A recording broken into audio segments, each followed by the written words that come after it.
Quorum being present, this town meeting is called to order. Please rise for the Pledge of Allegiance. I pledge allegiance to the flag of the United States of America and to the republic for which it stands, one nation, under God, indivisible, with liberty and justice for all. Just a couple of very quick announcements. First, I understand that the COVID tests that are out in the lobby run out in July, so you ought to take a few if you haven't yet. Second, I apologize. I've got a wicked cold, so my voice is going to be kind of scratchy all night, but we'll manage. And third thing, things got a little confusing on Monday, so in order to make things a little more orderly this evening, this is how we will proceed. On the motion under Article 15, we'll begin where we left off on Monday, discussing the proposed amendment by Mr. Berman. Next, we have a correcting amendment by the proponents of the article, something they feel should have been in the main motion. Following that, I will take the proposed amendments in the order that we received them at Town Hall. I'll call on the individual proponents to state their cases. Then we debate and ultimately vote on them. I believe there are 9. I have to say some of them are similar to what we've voted on, but I did look at them. They do seem substantially different enough to bring it up, but there are some similarities. Once we've handled them, we will return to debate on the main motion, either as originally proposed or as amended, depending on how the votes go on the amendments. Once we have completed business under Article 15, we move back to Article 3 to take up now it's 3 proposed instructional motions. And with that, we open debate again on the proposed amendment. Do we have that up on the screen? Yes, we do. Oh, do we? That's right. Yep, okay. Okay, is there discussion? Yes, Mr. Arena.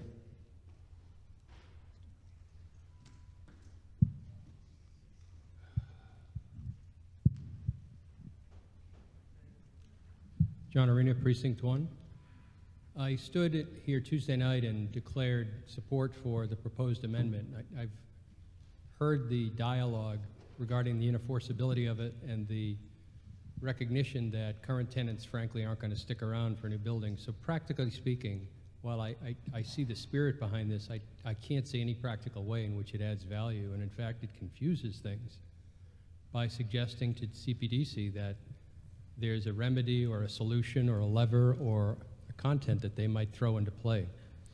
I have some other comments, but I like the spirit of it, but I don't see how including language that's hard or impossible to implement helps the clarity of the entire document. Further discussion. Mr. Sasso. Thank you, Mr. Moderator. John Sasso, Precinct 2. The interesting piece about this motion, or I should say this amendment, is that it's located in the top section of 10.5.12, which is under waivers, but then within the section underneath are the Tier 1, Tier 2, Tier 3 waivers. And at least as I read it, the intent is that these top items, additional open space, additional parking, then get referred to in the Tier 1, Tier 2, Tier 3. So in order for this to actually have any teeth, one would then have to develop a corollary piece of information, like, okay, so in which of the tiers are you willing to give a developer a waiver based on developing a relocation plan for existing tenants? So I'm just curious if that's how you read it as well, because I would then agree that this is not, it really isn't doing, I mean, it's certainly something that could then potentially go in the very front end of this entire thing as a general, hey, this is how we feel. But under this section of waivers, it's not really doing anything unless one actually would then say, okay, in order for this to actually have some teeth, we're going to put it under Tier 1 and say, if you provide a relocation plan, then we're going to give you that option. So if I've read that correctly, that's how I view this. If just for clarification purposes, would you agree? Ms. Klisch? Well, I'll try to clarify, and maybe Julie will as well. There is a differentiation here without opining on the amendment. The first section here under 10.5.12, waivers, where we list 1 through 6, is about all waivers. So a project proponent, a developer, can seek a waiver on a number of things. So those are things that we should consider in all waivers.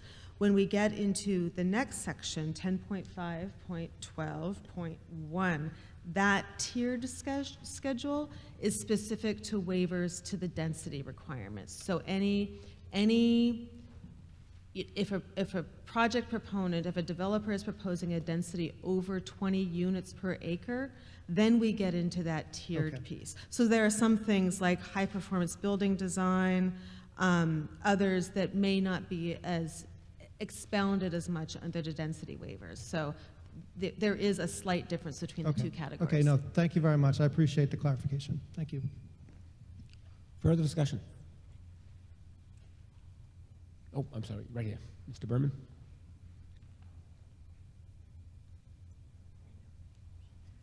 Thank you, Mr. Moderator. Barry Berman, Precinct 6. I actually thought hard about where I'd want to put this amendment, and I actually chose to put it sort of on top because my intention was to have this be a value that we have for any type of request of waiver, right? Whether it's 20 units, 40 units, 60 units of density, that it's going to be important for all. And you know, I appreciate the spirit of my friend John Arena. I actually disagree. I think it is enforceable, right? I think what it does is that it starts a conversation. A developer comes in with a set of plans. It's like it's their starting point. The town has their starting point. We're saying in this document that these are the things we value: design, parking, open space. Oh, and by the way, taking care of existing tenants. It just forces the conversation to happen early. It shows that the town has the back of the people who have invested their hard-earned money in a business in this community that serve all of us. Just like, you know, we move here to, you know, to build our family and our wealth, a business does the same thing. And to have it in there, and it, you know, whether they could work it out with the tenant or not, it shows that at least we're watching and that we think it's important that they at least have the conversation with the tenant and come up with a plan, if not to move them back on the premises. I agree, a lot of the tenants probably wouldn't be able to afford the new rent, but at least so they can get staked out to a new place, perhaps in the same town, right, to show that, you know, we support the existing businesses here. It doesn't make sense to say we support the, you know, bringing in new business and turn our backs on the people that are already here. So that's the spirit of the amendment. It just says that we think this is important. Thank you. Further discussion? Mr. Doxer. Thank you, Mr. Moderator. Mark Doxer, Precinct 1, Chair of the Select Board. I wonder if the maker of the motion would consider a friendly amendment to add the word investigate as the first word in the statement. I think we're all kind of in agreement. We like the idea of it, and we're trying to encourage the opportunity for the existing businesses to kind of have a chance. And this is a waiver section, though, and it's actually focused on design objectives, if I read correctly, on the previous page, on page 32 in the warrant report. So I'm wondering if, as written, it seems a little harsh to me, but if we added the word investigate into the front, I think we're delivering the message of here's the spirit of what we're trying to encourage. Thank you. Mr. Berman, is that a yes? Okay. Is there any objection to adding that to Mr. Berman's motion? Not appearing, that is now his motion. Further discussion? Ms. O'Neill?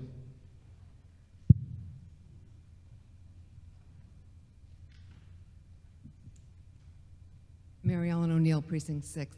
I like the idea of it. My concern has been there's so many options in the waiver section, and we know most of them are going to come in at the Tier 3, that one of my big interests is open space, and it's really getting crowded out. And it's very easy for a developer to opt out of any open space with as many things as we have now, including our new definition of open space as including private amenity space. So this challenges me in terms of just the number of options there are and some of the other goals being crowded out. Not that I don't feel that we are losing a lot by losing these businesses. Thank you. Further discussion? Yes. Thank you, Mr. Moderator. Dave Talbot, Precinct 5. I like the idea a lot, but it would need to say that the developer is going to put some skin in the game of sort of paying for a relocation. If by just saying, I'll investigate space or I'll make a plan, I mean, what, okay, I'll look around and say, okay, there's a vacancy over there and I'll plan to have the moving truck.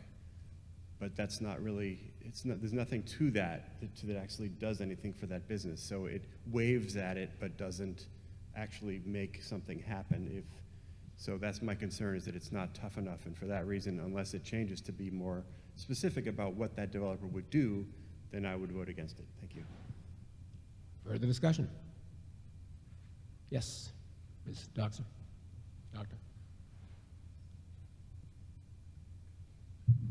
Nancy Doctor, Precinct 1. Would Town Council weigh in on that change? Because my concern also is that, is this just more stuff we're putting in to, there's no, people have said there's no teeth, there's no way of enforcing this. It just seems like it is more burdensome. So if Council could weigh in on whether or not this does anything. Ms. Freed? Thank you, Ivrea Freed, Town Council. So I agree with Barry Berman that it is in the, we'll call it like the aspirational section of the waiver provision. These are goals and things that the town likes to see.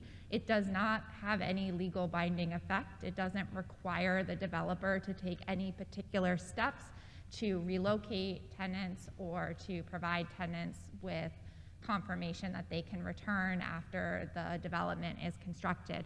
I do want to add that, there's, in Massachusetts, we cannot zone in a way that would cause a demand or a change to private contracts. So we cannot require the developer to pay to relocate tenants, nor can we require him to bring the tenants back.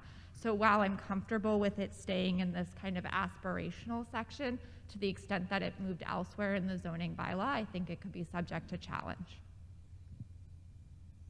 Any further discussion? Yes. Ms. Binder? Angela Binder, Precinct 5. While I agree with the sentiment of it, could this actually have a detrimental effect? Because if we're asking, you know, with a new building, I imagine rents are going up. So if there were something where we said, well, you have to keep, you know, these businesses in place or make provisions for it, couldn't that just be opening them up to saying, well, if you want me to make provisions, my rent has to be lower, therefore I need a higher density? So could this in some ways be counterproductive to what we're seeking? Ms. Klisch? I don't know. That's a good question, and I would say that every element that we add can become another point of negotiation. I think it could become detrimental. I hadn't considered it in that lens. Did you have one? Ms. Mercier? Thank you, Mr. Moderator. That's a great question, Ms. Binda. So I think that it's important to note again what Ms. Freed pointed out, which is that it's in a section of the zoning that's aspirational. So in a sense, it's an expression of a community value. It's not something that would be required of anyone looking to do a redevelopment. So from that perspective and from that lens, I think that leaving it where it is and including it would not have a detrimental effect. Further discussion? Are we ready for the vote on this proposed amendment? All those in favor of the vote, please raise your hand. And those opposed? And the motion does not carry. Okay, the next. The 7 people question the vote? 1, 2, 3, 4, 5. Okay, we'll have a standing vote. So Mr. Sasso, Mr. O'Neill, Mr. Struble, and we have Chuck back. Would you like to do it? Would you rather not? Oh, okay. Okay, all those in favor of the proposed amendment, please rise.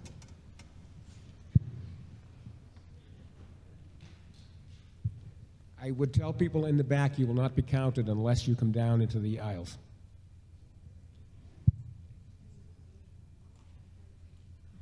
7.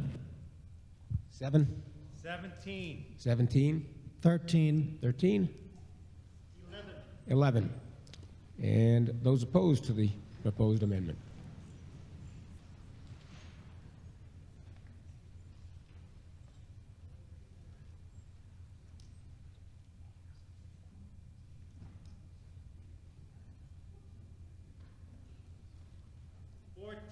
Fourteen, 22. 22, 12. 12,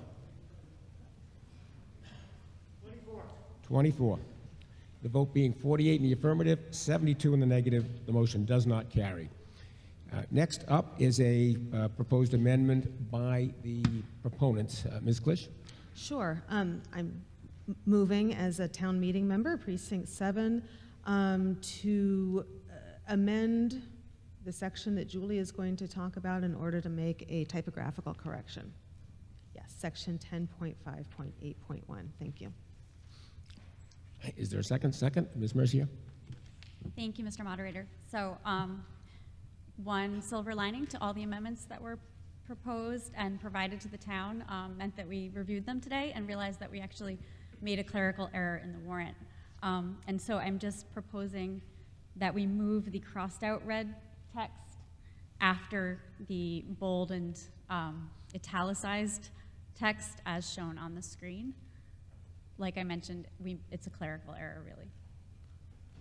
Is there further discussion? Yes. Mr. Zeke?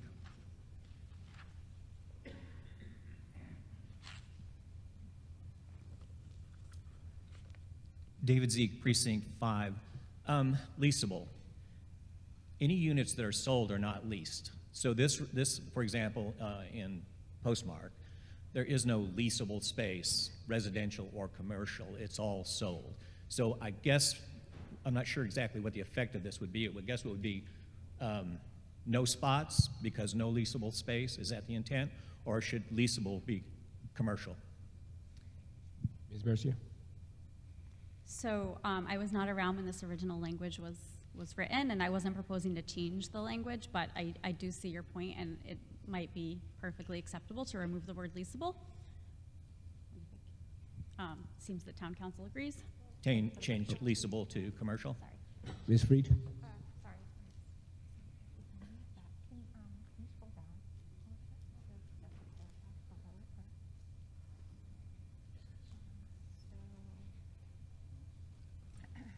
The issue I have is that the way that it's drafted is actually just a net space. And then if there's like, wiring or a maintenance project, it's 2,000 square feet with 2 units and then control room. And then the control room is only 1,500.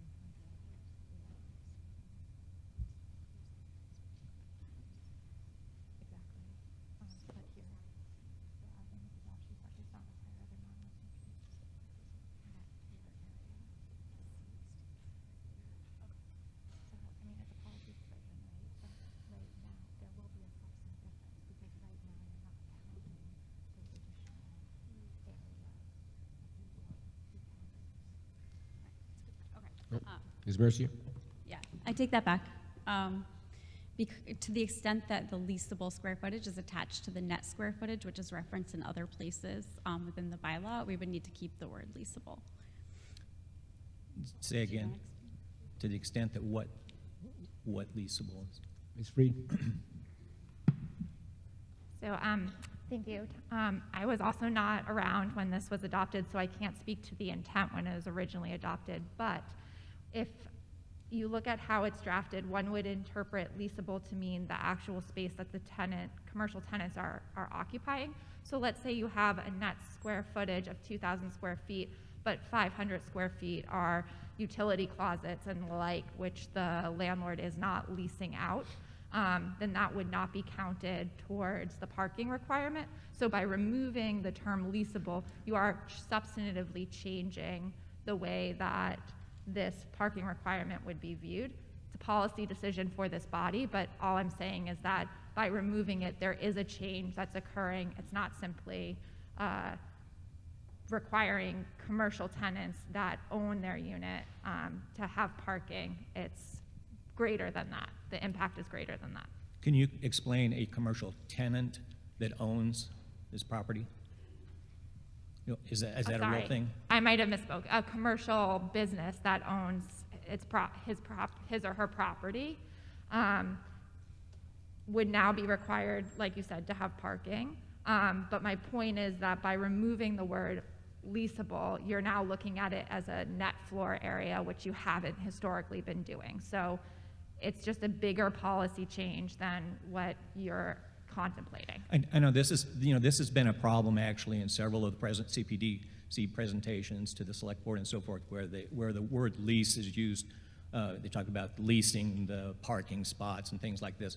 So, but there is no lease, and there is no tenant, and there is no landlord when the property is sold. So the effect of this is that those requirements that refer to lease are non-operable for units like the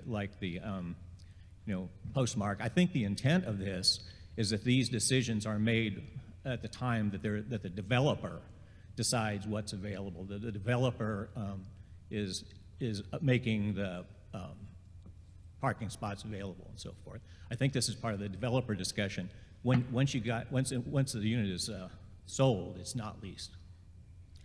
I'm going to chime in at great peril because I think I understand what you're saying. However, what we're talking about here, I believe, is right.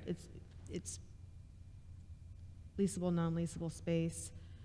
Yes, Tony May. I will just point out that the amendment that we were intending to make was truly simply clerical to put words in the right order and not actually change the content of the bylaw. Thank you, Mr. Moderator. Tony DeRezzo, Precinct 2, Associate CPDC member. You are 100% correct that when owned, it is not being leased, but that's not what we're saying. We're saying it can be leased. It's leasable. Even property that is leased is owned by somebody. Whether they choose to use it themselves or send it off to someone else is the question of whether or not it's leasable. It's basically, it can be leased, therefore it is leasable. It's always owned by somebody. Thank you. Further discussion? Yes, in the back row.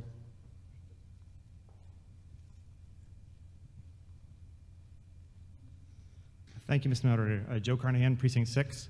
I notice in the following section, 10.5.8.2, there is a very similar arrangement of the words leasable space in excess of 2,000 square feet before the dots. Did you mean to correct that right now as well? And if so, would you accept a friendly amendment to do so?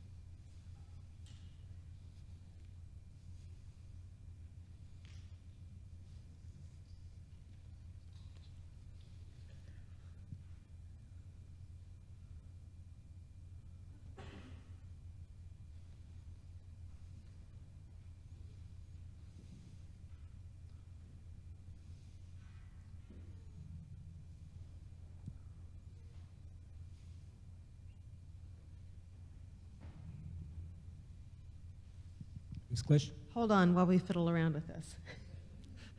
I'm sorry, I did not think it was a hard question.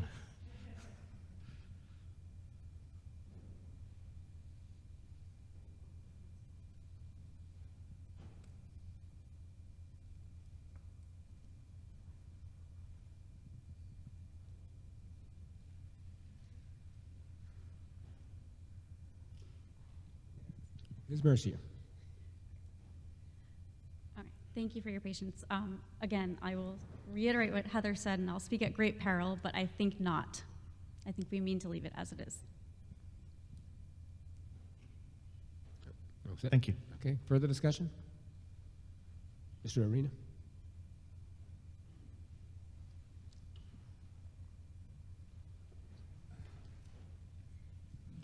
John Arena, Precinct 1. I understand. I agree with Mr. DeRaso's interpretation, but to the layperson reading this, the eye trips over the word leasable constantly. Is there a better construction that conveys the intent of this other than the word leasable, like the net space or the available space? Something that divorces the concept of space from the concept of lease. Is there some other construction of that that would be better? Silence.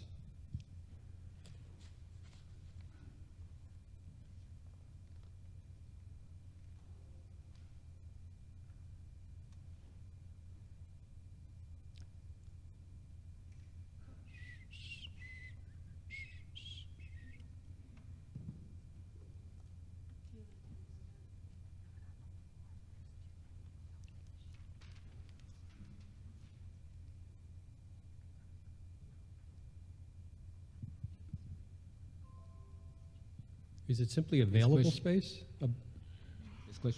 I think what counsel is telling me, and she may wish to speak herself, is speaking of great peril, is that I feel a general reluctance to do that on the floor, on the fly, because leasable is used commonly in bylaws. Notwithstanding, I understand the confusion that it may be creating, but I personally have a little bit of concern about if we make this edit now without actually doing like a thorough review of everything else that it impacts, that we may inadvertently, really mess something up. That's fine. Thank you. Further discussion? Yes, Mr. Cool? For Stephen Cool, Precinct 6, for the residential and non-residential required parking, I don't see, maybe it's there, but I don't see a maximum permissible distance from that location to the parking. Is there such a thing?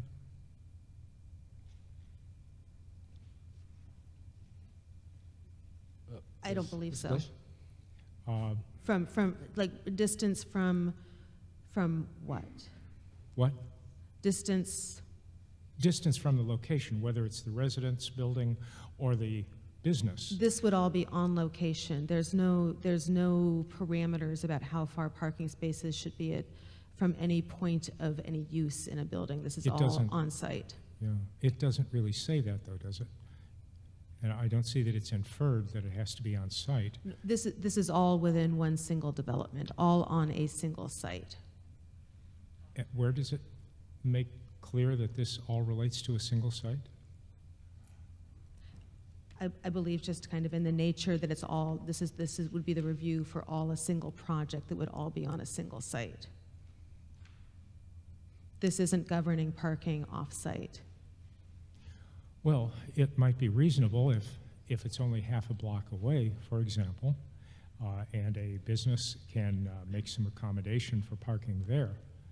There is elsewhere in the density waiver portion an incentive for if a developer at the highest level of density were to enter into an arrangement with nearby businesses for shared use parking, there is the incentive for such an arrangement, but simply when we're talking about parking requirements, there are requirements all required of a project on site. So not looking at regulating parking off the site. This is all, CPDC would receive a project for a certain lot. We're reviewing what happens on that site. I'm sorry, so where does it actually indicate that this must be on-site parking? Can you refer me to that section? Under site plan review, it's just in the nature of what comes before us. This must be included in the plan that we get for a particular project. It's kind of like in the comprehensive way that this bylaw is treated. Okay, my concern is noted then. Thank you. Thank you. Further discussion on the proposed amendment? Oh, Ms. Downing.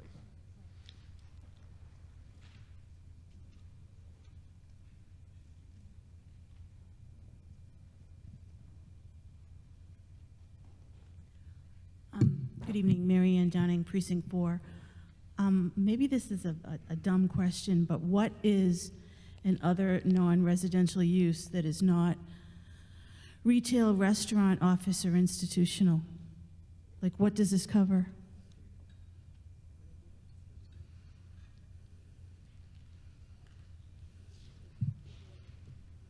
Do we have a response? It just puzzles me when I look at this that we provide no spots for restaurants or retail, which seem to be the primary use that we're seeing going in. But then other things like institutional, I guess that would be a dentist office maybe or something.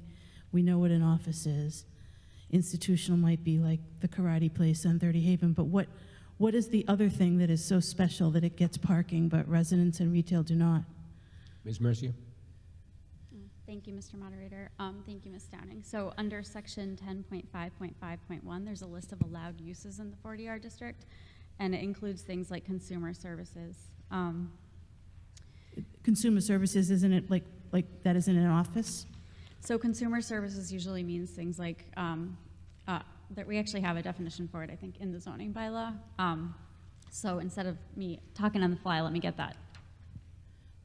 I guess I just fundamentally don't understand why they get parking spots and retail and restaurant do not, but I know that's not, I don't know if I can discuss that because it's not a change. It's just unusual for 40R. I've looked at other 40Rs in other communities and they usually provide for residential and retail spots, and I just don't know why we choose to have zero.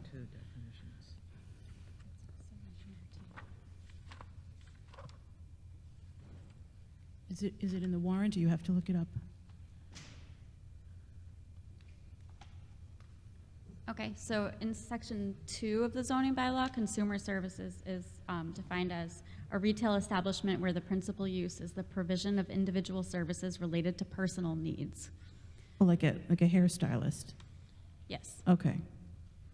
So they get parking spots, but retail and restaurant do not? Okay, thank you. Further discussion? Yes, in the back.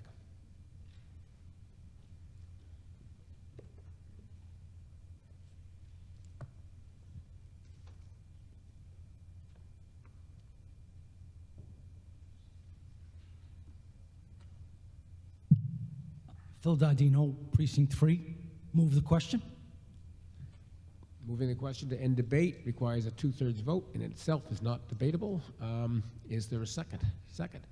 All right, all those in favor of ending debate on this proposed amendment, please rise.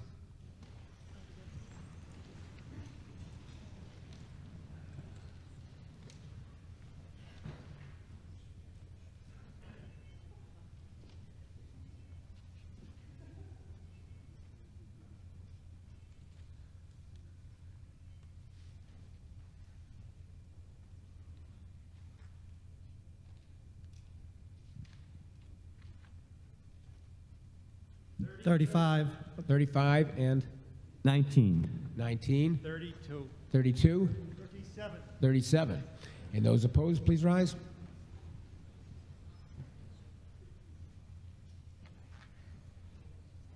One. 1. 3. 3. 1. 0. The vote being 123 in the affirmative, 5 in the negative. The question has been moved, and we will now proceed to a vote, which requires only a majority vote. All those in favor of the proposed amendment, please raise your hand. And those opposed? And the motion carries. All right, now we move on to... Okay, actually, the next 4 are proposed by Ms. Brucolacchio. Are you... Yes, okay. Can we have this put up on the screen? I know we have all the copies. Hi, Mr. Moderator, Sarah Brucolacchio, Precinct 4. I have 4 amendments, and am I going to go right in a row? Well, we're going to do one at a time. Yeah, So okay. we'll discuss your first one, and then I'll call on you again to do the second, and third, and fourth, and so forth. Okay, Okay. Okay. I Ms. just wanted to Brucolacchio? read something. Are we ready? Yes. Okay. Oh, all right, this one. This is the easiest one. I was on the Zoom meeting for this discussion about reducing the number of units in order to have to still have to do affordability from 12 to 8, which is a great idea, and everybody agreed on it. And it wasn't until we got the warrant that I saw that last line being added in there to say that it could be waiverable. And I thought that we had all sort of agreed that affordability is the main driver of 40R, and I don't understand why we would ever want to be able to waive having an affordable unit. Ms. Klisch? If I may, thank you very much. I would just like to explain where this came from and why it's there. There's a direct connection to the proposed update up above, where we say that affordable units shall be provided in projects of more than 8. That means 9. The state requires, I believe, that we do this for projects that have more than 12. We wanted to lower that to 8 to push more affordability. It's also kind of an experiment. We don't know really how that will affect the economic viability of projects. So the waiver down below would be to allow a waiver of projects less than 12. So it retains the requirement that projects that have more than 12 units have this certain percentage of affordability. But in that space of 9 to 12 units, it's maybe open for negotiation if we learn that it's not working well. That was the idea. So those two are just connected. Okay, so I would just say again, I thought that the main driver of 40R is affordable housing, so I don't know why we would approve a 40R without an affordable housing component. This wouldn't change the requirement to provide affordable housing for projects that have more than 12 units. That's state mandated. What we're doing is proposing that developers provide affordability for projects that have more than 8 units. So we're lowering the threshold.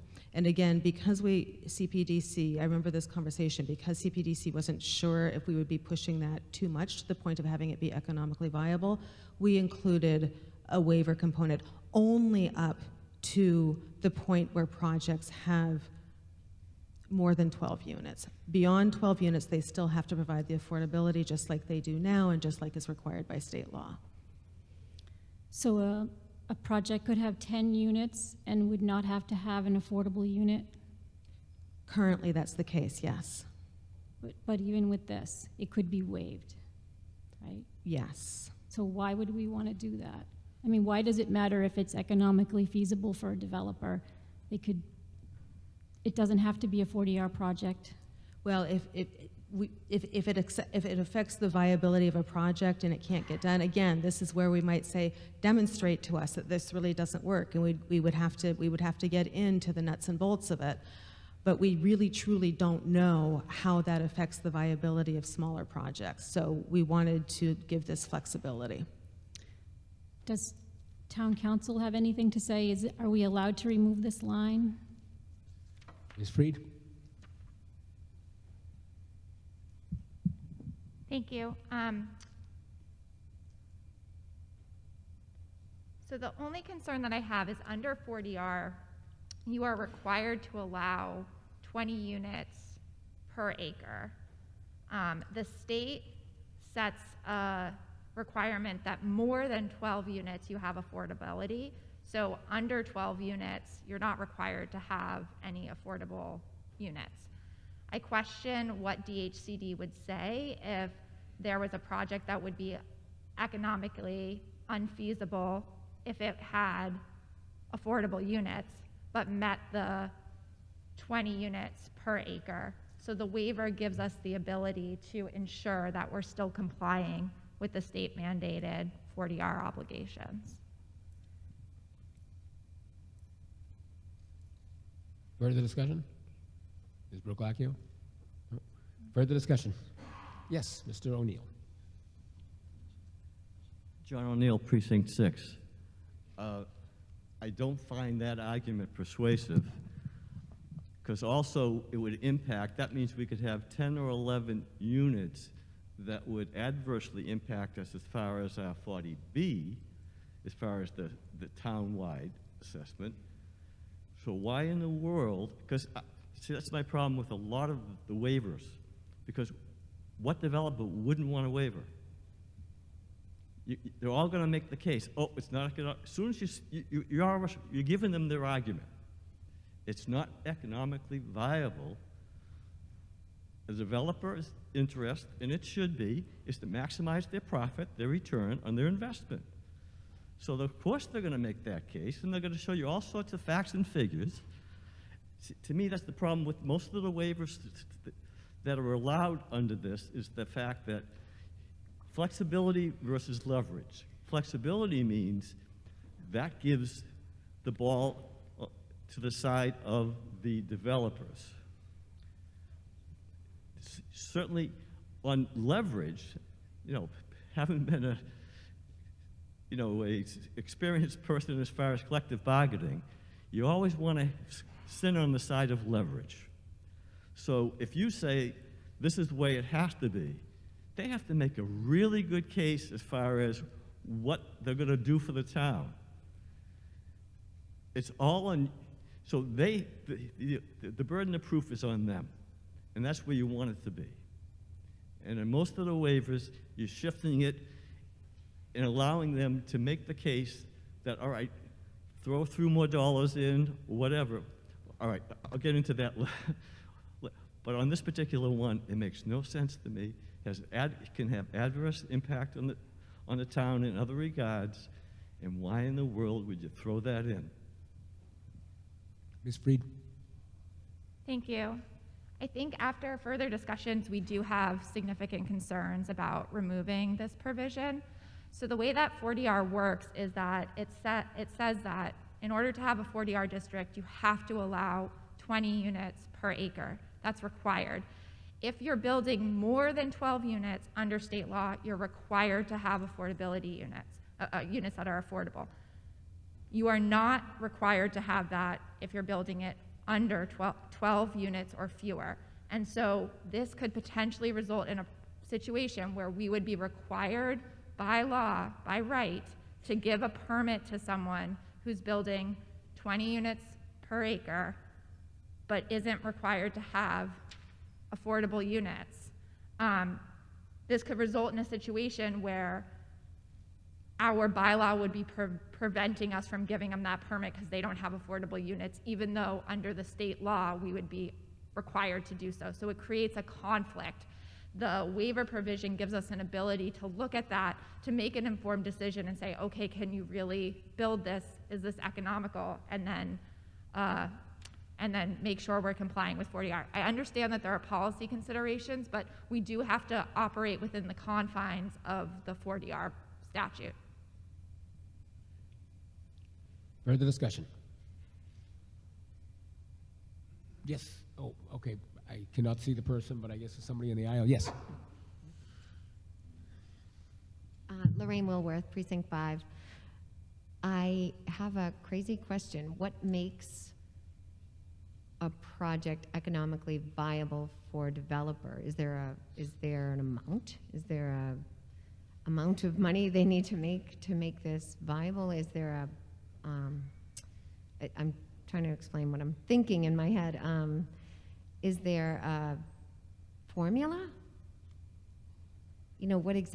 What I don't understand.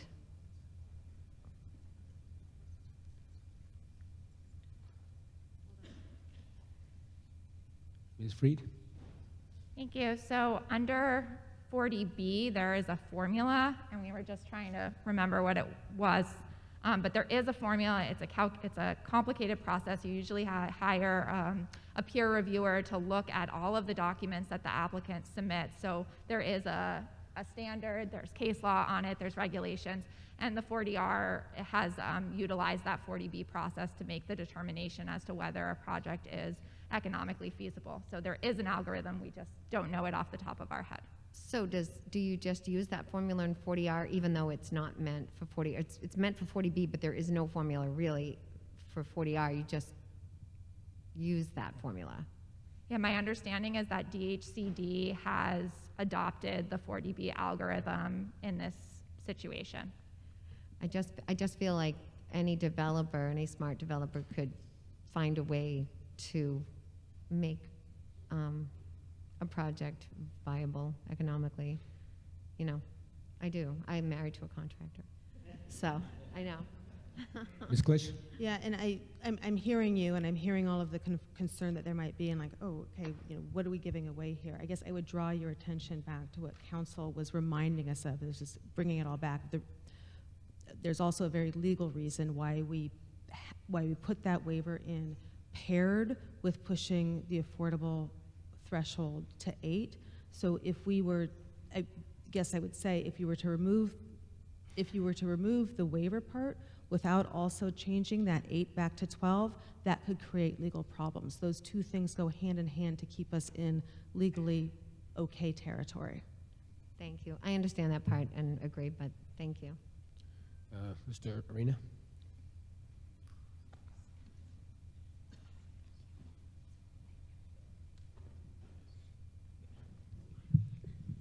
John Arena, Precinct 1. With the calculation of affordable units, is the math to be rounded up or is it rounded down? For example, you know, the 20% of 12, 20% of 8. The 2.4 goes to 2 or it goes to 3? Ms. Mercier? Yeah, that's a great question, thank you. So under 40B, the fractions always round up. Rounds up. Yes, and under 40R, actually it's one of our proposed amendments to make sure that under 40R they always round up as well, so that all the projects can count on our subsidized housing inventory because they technically will meet the requirements of the 40B program. When you say round up, do you mean its traditional sense, which is 50% plus 1 goes up and less goes down, or do you mean anything above the integer goes up? Anything above the integer. Okay, so 20% of 12 gets you 3, and 20% of 8 gets you 2. The worst place to try to make this change is on a small unit where you've got to float that extra affordable on top of a relatively small base number.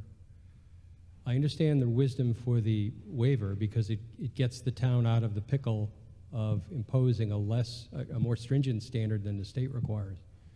But I rather wonder if we're going to get less of something else in the end. I don't know that the juice is worth the squeeze on this one. I get the value of it, but I almost rather make it just black letter law, keep it at 12, and continue as we always have. Further discussion? Ms. Bruclacchio? Yeah, I just want to confirm with Ms. Freed, is it your opinion that if this is not a legal change that we can make, and that if we sent it to, I forget, DHC, that it would be rejected? So I don't want to waste time here if that's what it is. Yeah. I have a concern that, so DHCD needs to approve any change to a 40R bylaw, and I have concerns as to whether or not DHCD would approve this. I think they would take issue with it and either give us a warning as to its application or strike it.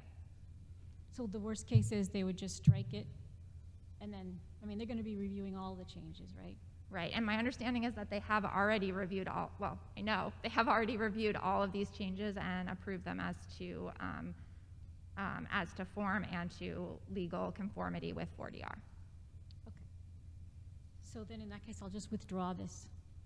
You want to withdraw the motion? Is there any objection to the withdrawal of the motion? None appearing? It is withdrawn.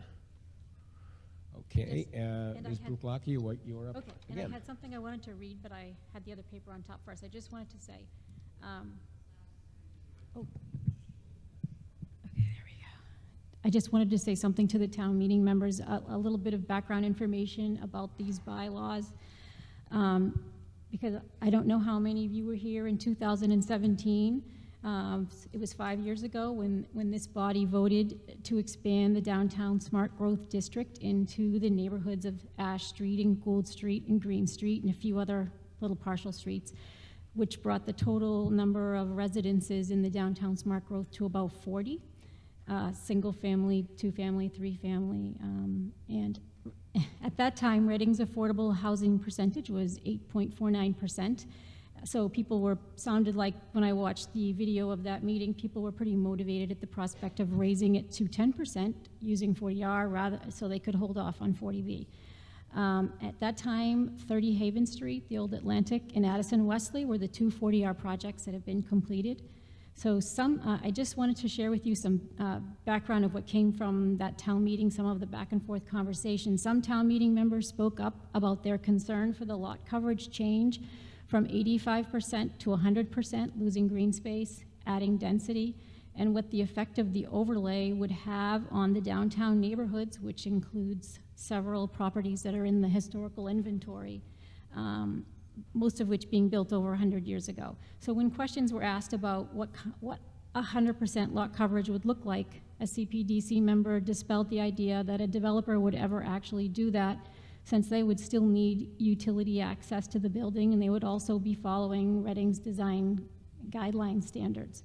So additionally, it was said that there were only some key properties that were likely to be developed, and there would be no drastic changes to the downtown. So to paraphrase, someone said, if it was going to become a problem, it could be revisited, and that's very common to change bylaws. So, so here we are. The reason I'm here is because it's been 5 years. We've had 5 years of public feedback, quite a lot of it in the last year that town staff has organized.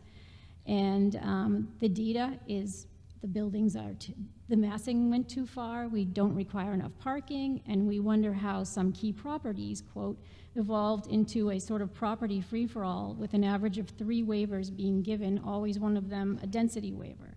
So tonight's the night that we get to learn from the past and improve these bylaws to version 2.0 to hopefully ultimately empower our CPDC with the tools that they need to curate the growth of our old New England town, with special attention to our Reading's custom design guidelines, 28 pages long, and we must not leave any citizen of our town out of consideration in this process. And so I have 3 more amendments that I want to present that I think will help be part of a solution to some of these situations that people are really struggling with. So the next one up is... Can we have the second one put up? Which one is this? Density and lot coverage? Oh, I don't need to see that one. I mean, you can leave it up there. But I think the next one I was going to do was parking, if that's okay. Yes, parking is your next one, yeah. Yeah. I will point out it's similar to one that we voted on the other night, but It's there are very some similar.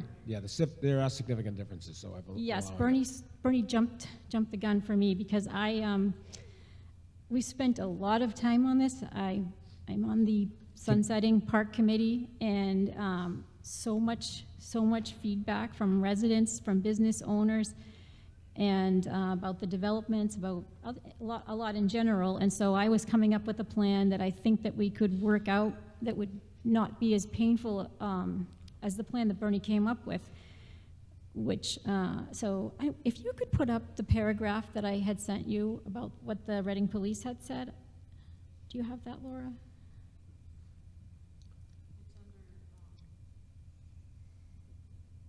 Tony, it's under the USB emotion amendments presentations. And it's number 2.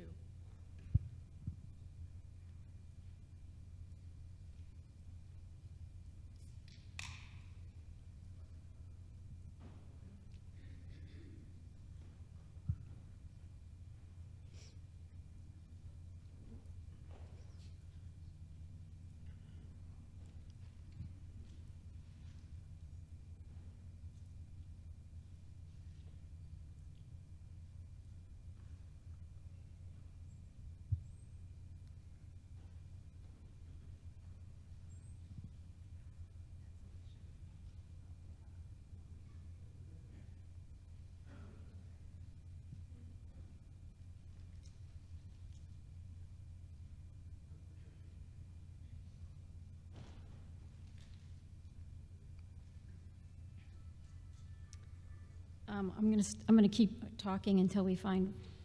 That's Yes, not go ahead. I don't want to waste time here. Okay, so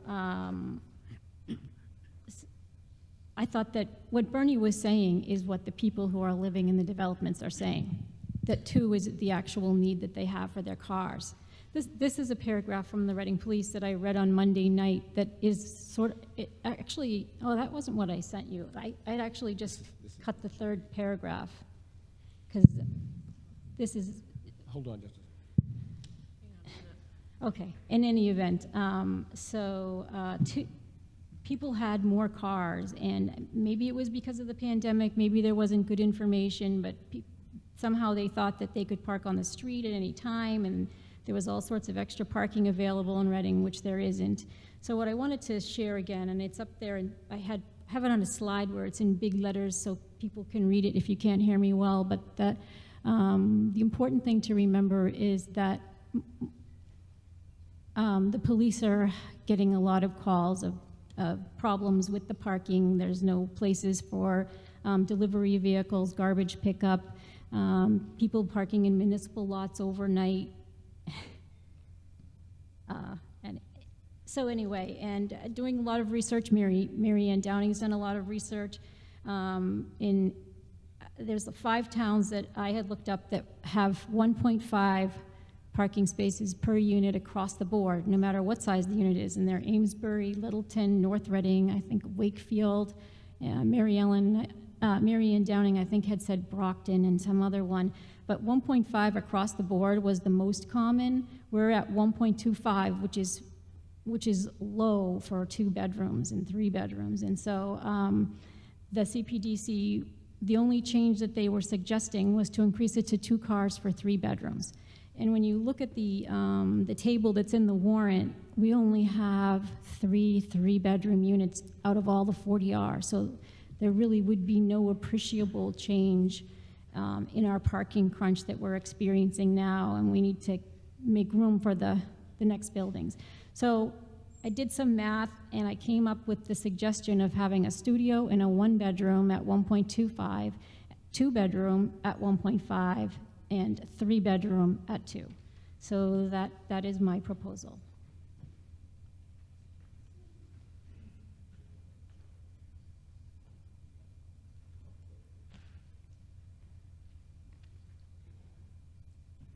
Thank you.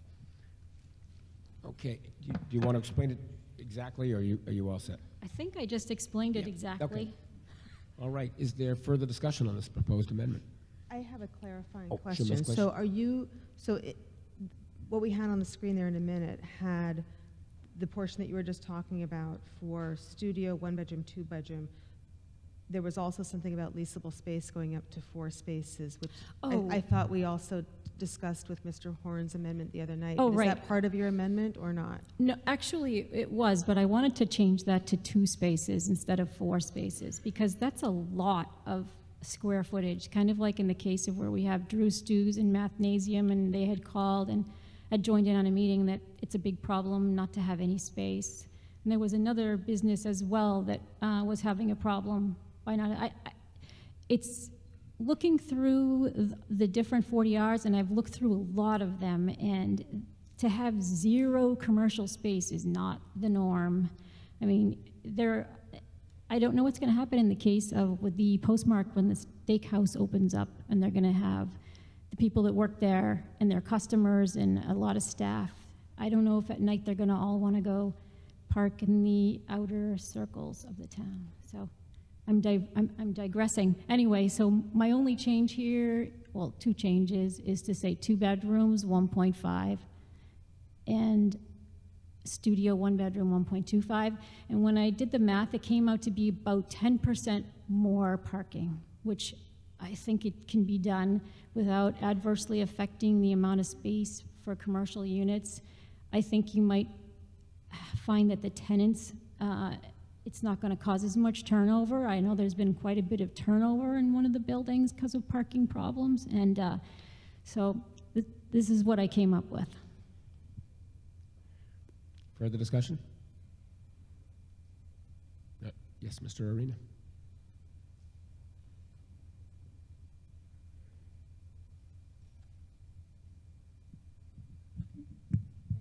John Arena, Precinct 1. I remember this very discussion in front of the board. At the time, my memory's foggy, but it was at or about the time Atlantic was contemplated or already under contract. And the rationale originally was 1.5 spaces per unit. And I made the point, you can blame me, to bring it down to 1.25, arguing that all the parking, the common parking, would provide the balance. That was true at the time. It's no longer true now with the other 40 Rs that have been added. I like the spirit of the proposed motion. I rather wonder if the maker would entertain a friendly amendment to increase the 1.5 spaces to unit to 2.0, and residential units of 3-bedroom, as you said earlier, there are 4 of them, so it's not really material, but make that 2.5. Leave it to you to decide. You can say no. Ms. Bruclacchio? Now I know who to blame for the 1.25. I just will go back to the group and say that when we were doing some of the numbers, because the space that you need for parking competes with the space you need for commercial, unless you're going to put parking underground. So if you require 2 cars, I don't think there would be much left for commercial. So that's why I was thinking. I can't hear you. How can you boost the commercial when you don't have that space? Okay, let's sorry, direct it to I'm the sorry. entire body. Yes. So I don't think it would work with 2 cars. I just don't. So if you have like a 40-unit building right now that's got 1.25, and then you ramp it up, Okay. Is there further discussion? Yeah. Point of order? Ms. Bracalio, I apologize for murdering your name, but could you point out where you wanted to change the 0 to 4? Or is it 2 now? I'm not sure what you're talking about. Tony, can you bring up the amendment as it's presented, please? Okay.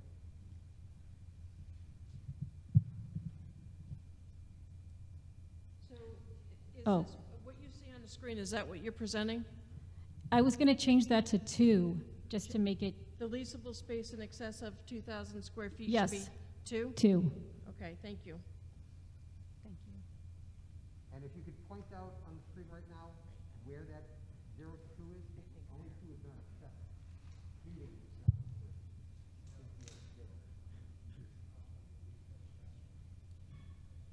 This one? Is that correct? I didn't change that. So this 0 you would like to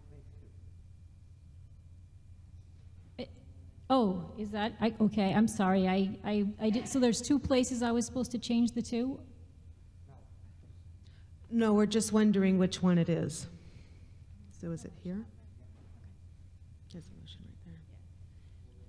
So we're just trying to clarify, because on your motion, you I'm tie sorry. Yes. leasable space to 0 spaces, and we don't Okay. actually have any language in the bylaw that does that. Yes, okay, can you go back up? I'm sorry, because I kind of typed it myself, and, okay, it was, I think it was going to be under retail or restaurant, 2 spaces. Up there, yeah. Is that correct? Is that what your motion is? And I would ask if other people think these numbers are okay, or if you think that We'll have further discussion on this, but Okay. is that your motion? Yes. Yes. That's my motion, Okay. yeah. I see a hand behind, yes, okay.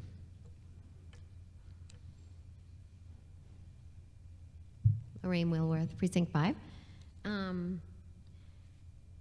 We talked about this the other night, plus I know I've been on with a bunch of people over the last year on Zoom meetings talking about parking. I feel like these numbers are really smart.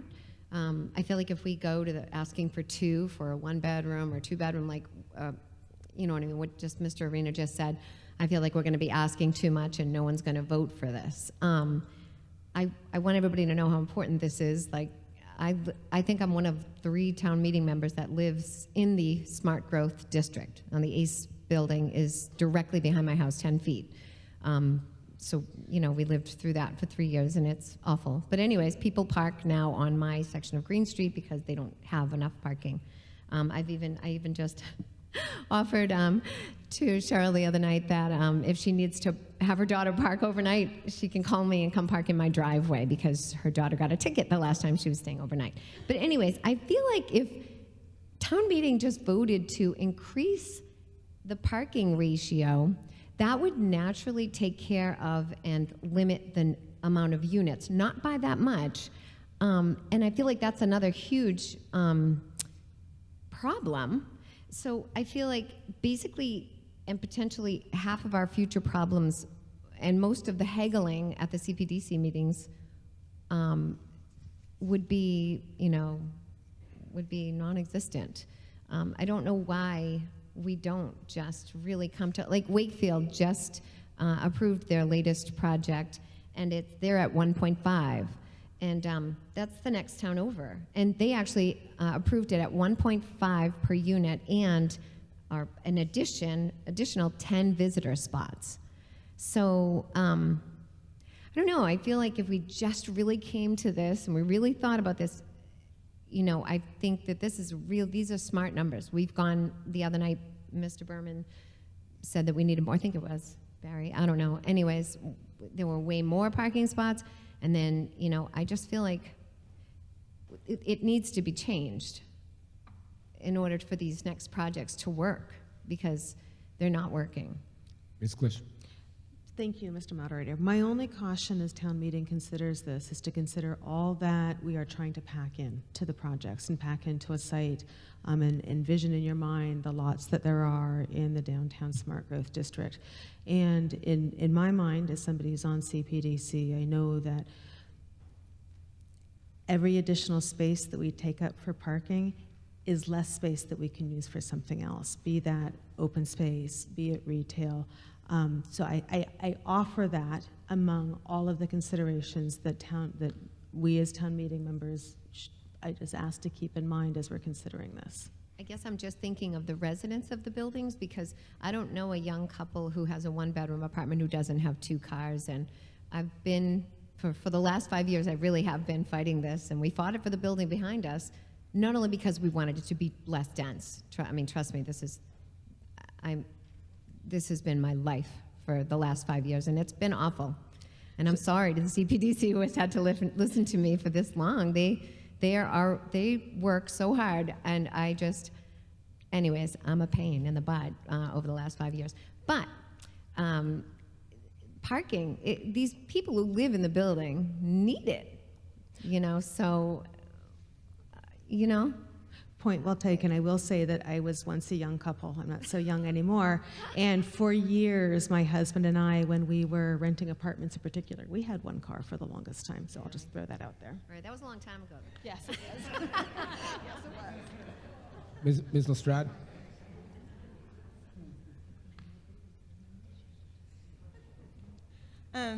So, as was pointed out before, I live at Ace Flats, and the parking the residents receive, it's paid parking. So it's really not out of the pocket of the developers, because they're still making money on it.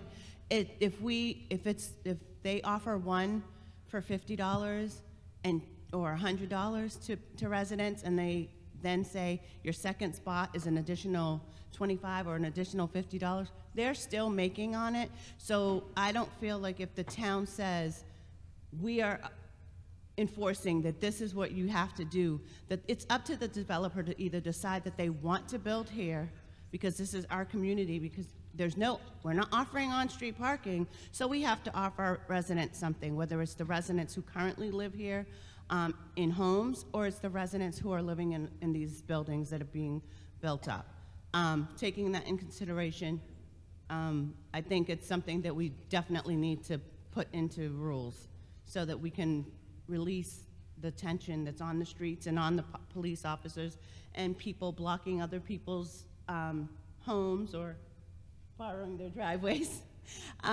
It shouldn't be on the neighbors to fix the developer's issue. It should be on the developers to fix their issue coming in to develop here. Further discussion. Ms. Binder. Thank you, Mr. Moderator. Angela Benda, Precinct 5. Thank you so much for this amendment, but also thank you very much for giving us the background, because I think that sometimes when we're here, if there are new members, we don't understand the context. And what you said was so important for us to understand how we got to the place that we are. And thinking about coming back for this discussion tonight, I did a little looking at Article 1 of our zoning and what the purpose of our zoning is. And the purpose, the bylaw, our bylaw, the purpose of our bylaw of zoning as written for the town says, to promote the health, safety, general welfare of the inhabitants of the town of Reading, to lessen congestion in the streets, to conserve health, to secure safety from fire, flood panic, congestion, and other dangers, to provide adequate light and air, to prevent overcrowding of land, to avoid undue concentration of population, to encourage housing for persons of all income levels, to facilitate the adequate provisions of transportation, water supply, drainage, sewerage, schools, parks, open space, and other public requirements, to conserve the values of land and buildings, including the conservation of natural resources and the prevention of blight and pollution of the environment, to encourage the most appropriate use of land throughout the town of Reading, including consideration of the recommendations and comprehensive plans adopted by the town, and to preserve natural conditions and historic sites, and to enhance the beauty of amenities. Now, some people might say this was written a while ago, it sounds old-timey, it's quaint. It was written a while ago, but a number of years ago, not that long ago, when the whole zoning was looked at comprehensively, this became a point of contention because the CPDC wanted to add items about, that zoning is for the purpose of economic development and to promote growth. And that was what was proposed changed. And town meeting said, no, we don't buy that. The purpose of our zoning is to protect us. The purpose of our zoning is to preserve these things that we value for the inhabitants of the town. And so we didn't adopt what was presented by CPDC. We kept with what we had. So I think we need to think about that.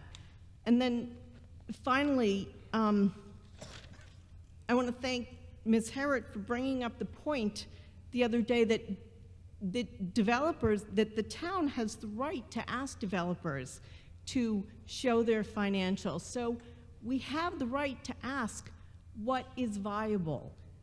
And I don't think it's been done very often, maybe once. So even though there were waivers given for financial reasons because projects aren't viable, we don't know what that means. So I think that, it's something that every developer will be able to figure out. So I'm putting it to the town, Ms. Mercier, CPDC, to ask for those financials, to make it part of the process. And it might be something that you need a financial consultant to do, or a town council to look at. But please do that. Please do that. Please don't say we accept that it's not viable without really knowing what it is. So I appreciate this amendment. I'm going to support it. I think that we need to remember what was said at town meeting when we were talking about this several years ago, and we need to think about what the purpose of our zoning is and who we need to protect. Thank you. Further discussion? Yes, Mr. Bonazzoli. Thank you, Mr. Moderator. James Bonazzoli, Precinct 6. Thank you. because we do need to be reminded. And I want to thank everybody who had CPDC first. You've put so much time and effort, and it really is a beautiful document. But I think what you're hearing is we need to raise the minimum to help you, to achieve what everybody who's been attending your meetings for the last 5 years get to. And that is the basis of we're asking for much smaller developments. If a developer is going to come in, they're now going to first look at the bylaw and say, is this viable for me? They will already know coming before you. And this is going to help do that. Now, if they want to have a negotiation and discussion with you, they at least know what the minimums are. And yes, we are trying to fit a lot of things in there, green spaces, more parking, etc. Because we want smaller development in our downtown. These neighbors have gone through heck for a long time, and I'm sorry, as beautiful as they've made these buildings, they're ugly to me. That's not Reading. That's not why I moved here 30 years ago. And I don't want to move because it's now becoming a non-neighborhood kind of residence. So I support all of these amendments, and I hope this entire body does as well. Thank you. Further discussion. Mr. Sasso. Thank you, Mr. Moderator. John Sasso, Precinct 2. 3 quick things. One, first, would wonder if they would accept a friendly amendment where it says residential unit and then parentheses 3-bedroom, 2 spaces per unit. I was just going to suggest make that greater than 2-bedroom, so that you have residential 2 bedrooms, and then the next line is residential units, parentheses, greater than 2-bedroom. Ms. Brucolacchio. Is that mine? This is their bylaws. I had written it on a piece of paper, but that makes perfect sense. That's fine to say greater than 2-bedroom. You accepting his change? I accept the friendly Is amendment. there any, everybody okay with that? Okay. Mr. Sasso? Thank you. Second thing, just to remind us, I think we did hear on Monday night, right now, based on the Park Committee recommendations, the Select Board is considering using either the depot spaces or some other spaces in the downtown for overnight parking. So this certainly is a timely issue that I do think we need to be considerate of. And if we continue to allow this, then we're basically taking that responsibility on our own. So I certainly support that. And just the third question, if you could go back to the original the original amendment form real quick. So where it says from leasable space in excess of 2,000 square feet to leasable space in excess of 2,000 square feet, 0 to 4 spaces. I'm not sure where you ended up putting that to is really the right place that you wanted. Can you go back to the bylaw again? So, because retail or restaurant doesn't say anything about greater than or less than 2,000 square feet. Certainly the next line has nothing about 2,000 square feet. So the only place where I think you may have been meaning was where it says 1 space per 2,000 square feet leasable space in excess of 2,000 square feet. Is that the number that you wanted to change? I just want to make sure you're making the right suggestion here. Thank you. I guess I wanted to provide 2 spaces for the commercial space. So where would that go? Well, there's 3 different types of commercial space listed up there. There's retail or restaurant, office and institutional, and then other non-residential. So okay, so I guess like she wrote it up there, retail and restaurant. Okay. All right, thank you. Yep. Further discussion? Yes, Ms. Downing?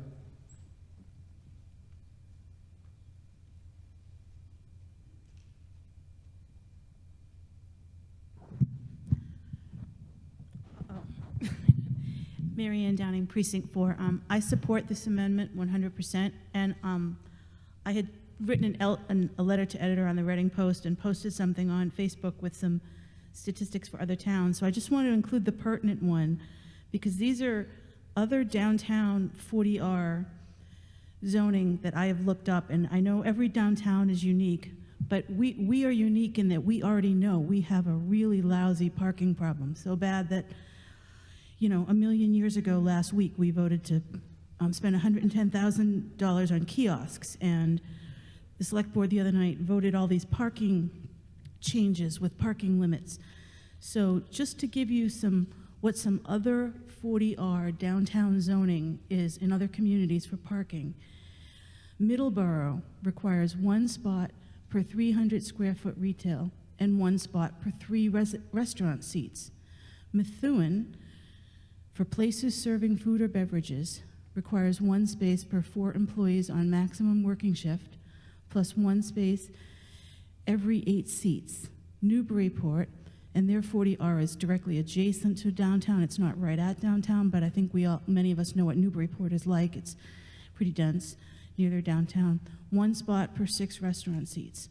Littleton, which is creating a little downtown village, because they're not really as dense as we are, 4 spots per 1,000 square feet for all uses other than office, which is 3 per 1,000 square feet. And these are communities that are still getting 40R developers. And I would respectfully note, it's not our problem as a town to ensure that developers are viable. We've had 8 developments in the past couple of years, and they're, like Mr. Bonazzoli said, they can look at our zoning and figure out, what can I make work here? To the contention Ms. Klisch said, which I appreciate, I believe it was her, that every time we provide for parking, there's going to be less of something else. And I guess I almost want to say, well, so parking is what, as Sharilla said, it's what the residents need. It's what's going to keep the businesses that are here viable and the businesses that come here. So I especially support at least providing some spaces for retail or restaurant if we do nothing else. Thank you. Ms. Klisch? Yeah, thanks. To that point, thank you. I just want to share, remember we had these charts. Oop, there we go. So what are we looking at here? This is the use by floor area. And what I'm showing here, what we are seeing here is what portion is commercial square foot and what portion is garage square foot. Oh, thank you.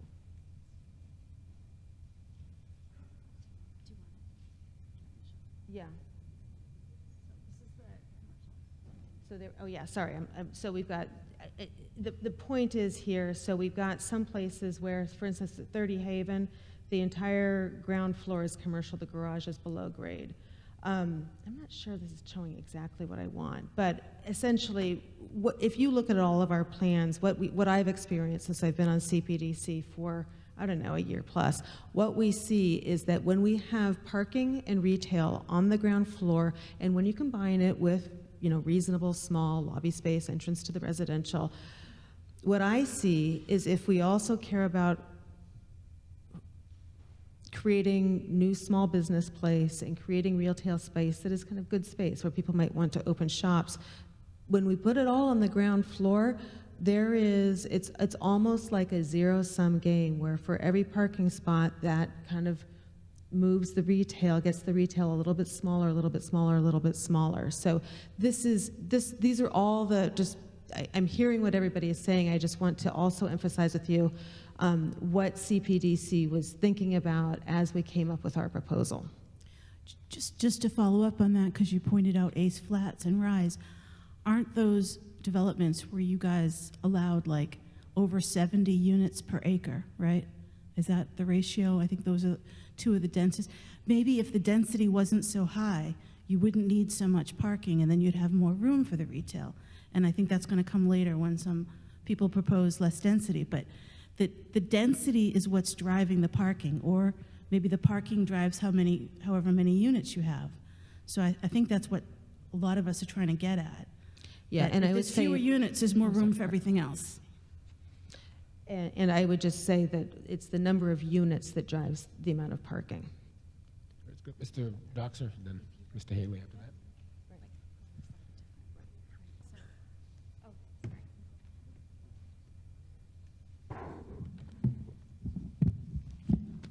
Thank you, Mr. Moderator. Mark Doxer, Precinct 1 and Select Board. I just want to point out to everybody a couple of things. Number one, what we did here at town meeting, what we did at the Select Board, is we created kind of a new parking plan. And we tried to open up the main parking lots by encouraging employees to move to other spaces. And we've a bunch of different ways we've done that to open those central parking lots up again.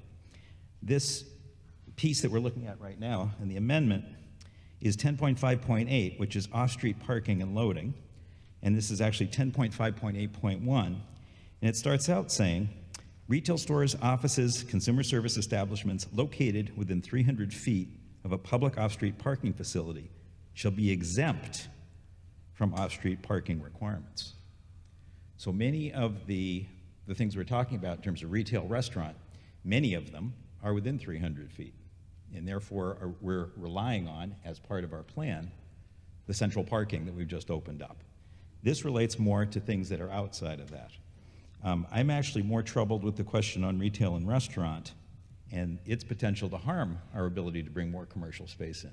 As much as we want to encourage that by forcing them to get additional parking, I think it's going to make it harder for them to make this work.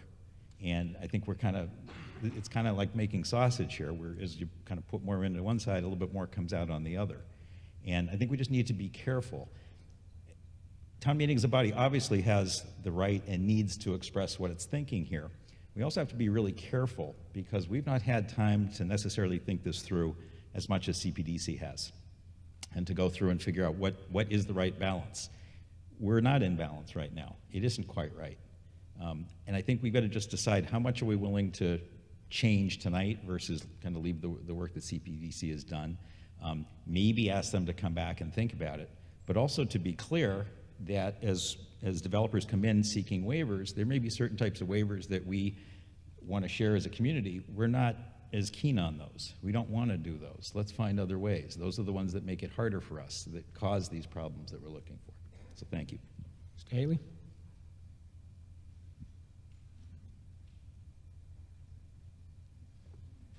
Thank you, Mr. Moderator. Chris Haley, Select Board.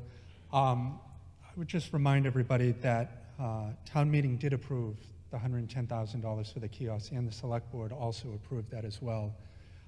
The issue with that is that we are in that position to have approved that money and those changes because of the numbers that we're going to say the same. Without changing these numbers, what are we going to actually accomplish other than shuffling around spots? Well, I fully agree that kiosks are the step in the right direction. In the back of my mind, I just keep thinking that it's going to be a Band-Aid on the more permanent solution. And then 5 years from now, you're going to be all debating whether or not the $5 to $15 million parking garage is coming in, if these numbers stay the same. Because we're in this position because of these numbers.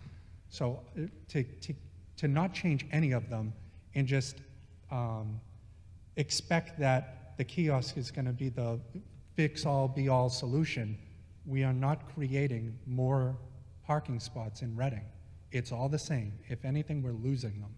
So to me, I fully support Ms. Baruchalakio's amendment. I think that the 2 spaces for restaurant or retail going from 0, I don't know how they had 0 to begin with. That doesn't make sense to me at all. Having at least 2 seems to be the right place, therefore just seemed out of way too much. But the 1.5 ratio that she put up there is definitely a step in the right direction. Otherwise, like I said, if you want 5 years from now for somebody to be arguing a parking garage up here, by all means, keep all these numbers the same. Thanks. Ms. Mercier? Thank you, Mr. Moderator. Tony, can you bring up that slide?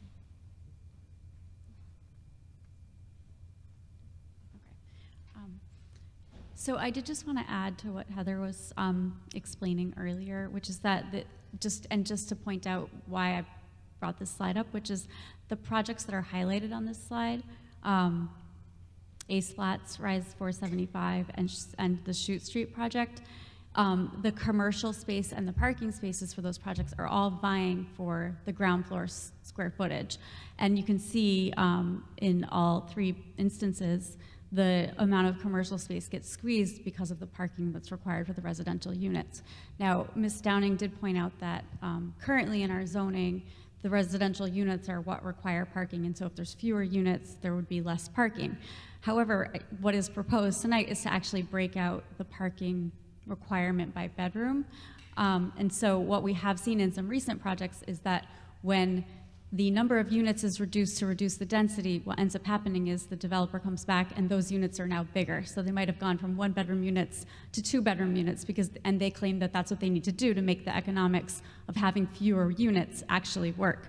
So then in a sense, what we're doing here would be to reduce the number of units. Those units may end up bigger, which then has more of a parking requirement, which then further squeezes the commercial viability. So, thank you. Further discussion? Yes. Ms. Lestrade? Cheryl Lestrade, Precinct 5. So I have a question, because I'm a little confused. So Ace Flats is on the block right now. We have residential parking underneath the garage. We had commercial space that's supposed to be used next to us. Currently, with the number of residents we have in our building, there's no additional parking. So where are the people who come to the commercial place that's going to be next to us in our building, where are they supposed to park? Is Mercier? Thank you, Mr. Moderator. So right now, for the commercial spaces for those projects, employees can get employee parking permits from the police department and use employee spaces, which the select board recently voted to allocate certain parts of the downtown as employee parking, in addition to what's already allocated as employee parking. And then patrons of those businesses would be able to use the 2-hour spots that are on street, that are all throughout the downtown, and then the municipal parking lots, which would allow for a longer term stay if people want to stay longer than 2 hours. Yes, Mr. Berman?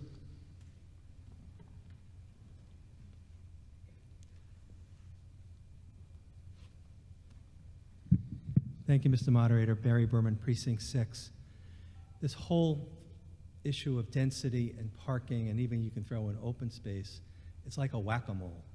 You can solve one problem, but then you create another problem, mostly unintentionally. So, for example, and I really appreciate the work that Sarah, that you did in kind of research and doing, kind of just looking at other towns and how they do parking. When we require more parking, right, what's going to happen is these lots are so small. The majority of these lots are really small. The postmark, I think, is 16,000. No, less. I think it's 14,000. That's one of the larger ones. A lot of the other parcels that people were talking about in some of these other towns are much larger. You have a lot more flexibility.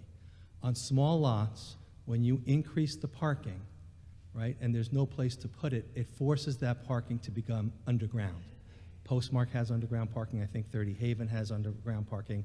I'm not sure any of the other 40Rs have underground parking. The cost of providing underground parking goes through the roof. So if you're going to force a developer to provide more parking, it goes underground. What do you think they're going to ask for? More density, right? Because they're going to need that to recover the cost of the parking. If you start with density, right, then you do the density problem, now you have a parking problem. So we can tweak these numbers all we want, right? We can make it less dense, we can do more parking, we can change the lot size, more open space. None of it is, there's no single solution to this. So my recommendation is that let's follow the lead of CPDC, who's researched this. Let's pass this, and if we have to come back because we're finding it's not working, we can kind of tweak it then, because if we're going to change one, it's going to create a problem for another. And some of these amendments that I looked at, we're reducing density, we're increasing parking, we're shrinking the lot coverage.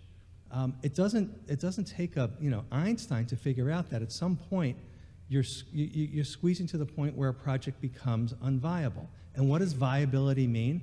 It just means for anybody, whether it's a developer contemplating a development, whether we're contemplating buying a new home, whatever, the thought process goes in, what's the return on that investment versus the risk I have to take to get it? And if it's squeezed to the point where, no developer's going to build if they're not going to make money. Let's be clear, right? But if the risk that they have to take to make that smaller margin becomes smaller, then what happens? They're not going to build here. They're not going to build it, or they may go someplace else, or they may do something else. And I just have to remind folks, right, about the override. Remember the override? Seems so long ago. It was 4 years ago, right? At that time, it was predicted that the override, the $4.15 million override, would last 3 to 4 years. That's basically $1 million a year. Look at our new growth. Our new growth is anywhere, recently, just in the last couple of years, it's now got over $1 million. I think Mrs. Angstrom said it was 1.6. Not all of that, obviously, is coming from smart growth. A lot of it is. There's more new growth to be had there. So if we want the override to last, right, we need $1 million of new growth per year to make the override last a year, right? And so at some point, next time we convene this body, in a year, or in November, next April, we're going to be talking about financing the Killam School. We're going to be talking about financing, hopefully, a new senior center, whatever we decide to do. If we don't continue to grow responsibly, right, where's this money going to come from? So I just want to throw this out there. We can tweak these numbers all we want, but at a certain point, we cannot get to the point where somebody looks at this and says, my return on equity is just too thin. I'm going to do it elsewhere, right? We lose that new growth, and then everything that we want to do together as a town just becomes harder. So again, my recommendation is, while I appreciate all the great work town people have done and stuck by these late night meetings, let's just pass what we have, come back and tweak it, because we're not going to solve it all, whether we do 1 1/4, 1 1/2, 80% lot coverage, 100% lot. We're not going to solve it all. We just have to start somewhere. And I actually, trust the staff and the CPDC for doing the work that they did. They came up with a blueprint. Let's start it. We can always come back and change it. Thank you. Ms. Brucolacchio. Hi, Sarah Brucolacchio, Precinct 4. I'm hearing certain people have a fatigue factor when it comes to talking about all of this. Maybe because they're not feeling the direct implications from the last 5 years. The last 5 years, these bylaws, the results have been cumulative to the point that the parking is a huge problem. It has to be addressed.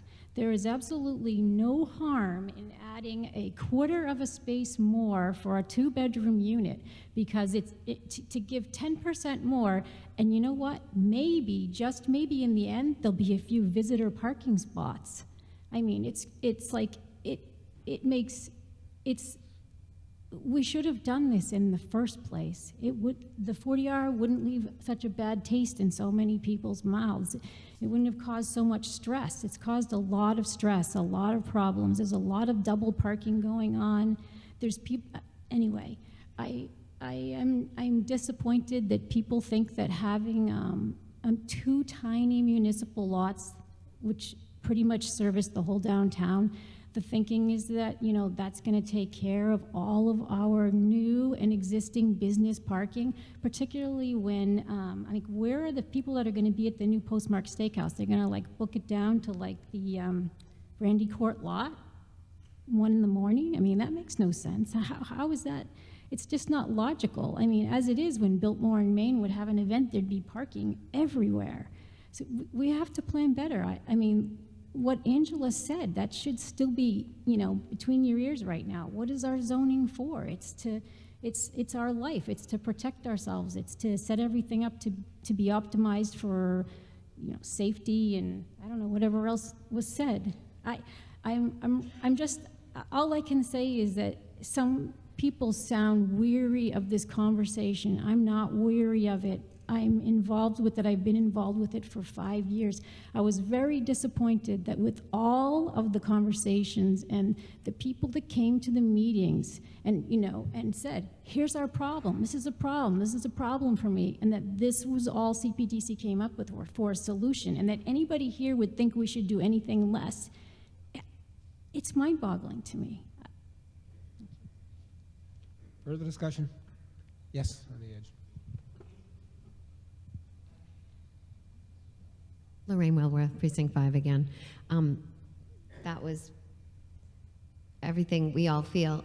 5 years ago, when we were discussing the Ace Flats project, and I do want to mention that, Julie, especially you're not magicians. You're unbelievable. They have so much on their plate that when design guidelines got, pushed ahead to the next meeting, I don't even know how many months in a row, we would call and say, is it on the agenda tonight? Because we want to come into the meeting. You had too much on the agenda. There's too much going on in this town, too much. And it would get pushed ahead. So these design guidelines are 4 or 5 years late, resulting in 6 buildings that all have issues. Ace Flats is the one building the other night with all these new design guidelines. Ace Flat doesn't fall into any of them, which means it's like just all wrong. And with all due respect, Mr. Berman, those years ago when we were discussing that Ace Flats didn't have enough parking, Mr. Berman said maybe people cannot have a car and use Zip cars and Ubers. Well, that's not the case. And the younger generation that is moving into some of the apartments, there's no way younger kids nowadays aren't going to have a car each. And it would take care of some of the parking issues, a little bit. And that's what we need. So we really need some sort of change, because if nothing changes, nothing changes. In the back row.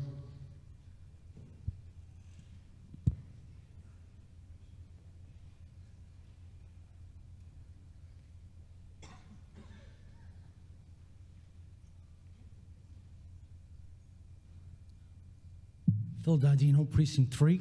Move the question. Okay, there's a motion to move the question to end debate on this proposed motion. It requires a 2/3 vote, so we'll take a standing count. All those in favor of ending debate, please rise.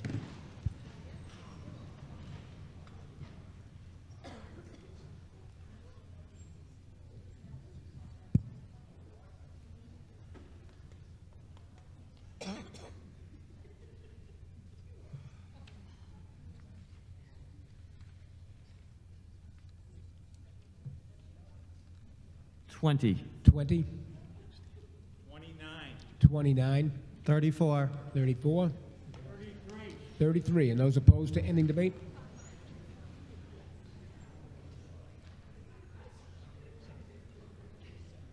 Two. 2. 2. 2.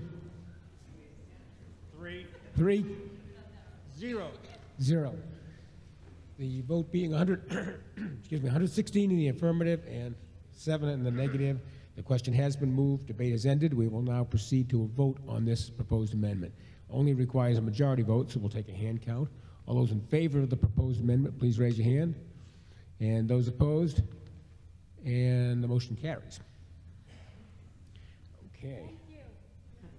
Now we will move on to the third Okay. motion by I Ms. have a Rapacchio. slide that was a PDF that I sent you today, Laura. Yes, do we have that one? Okay. Put up. Okay, this one is in response to the instructional motion that town meeting approved last April. And it was one that, well, actually it's in response to 2 instructional motions. One that Mary Ellen O'Neill did requesting, the 85% lot coverage. And then one that I did that was asking for a residential setback for the houses that are in the downtown smart growth. I'm waiting for you to pull up the picture. this one's, and I am very happy that the CPDC did add a provision for a total of 30 feet, and that can be front, side, and rear. The front, I think, has a maximum of 10 feet if they decide to do that or whatever. The only thing that I wanted to add on this one is that to specify that, here we go, the total minimum setback from one or more lot lines, any combination of front, rear, or sides, and then I want to add inclusive of a 15-foot setback when abutting a residential lot as defined in 10.5.2, quote, transitional area, and that definition can be found on page 20 of the warrant. And that essentially says any residential lot that has a single family, 2-family, 3-family is considered in the transitional area within, are you pulling that? Are you? Not sure where you.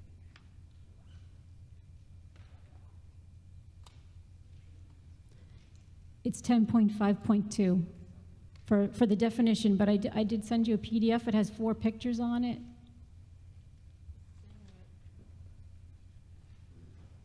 It's in the town meeting folder under amendment presentations.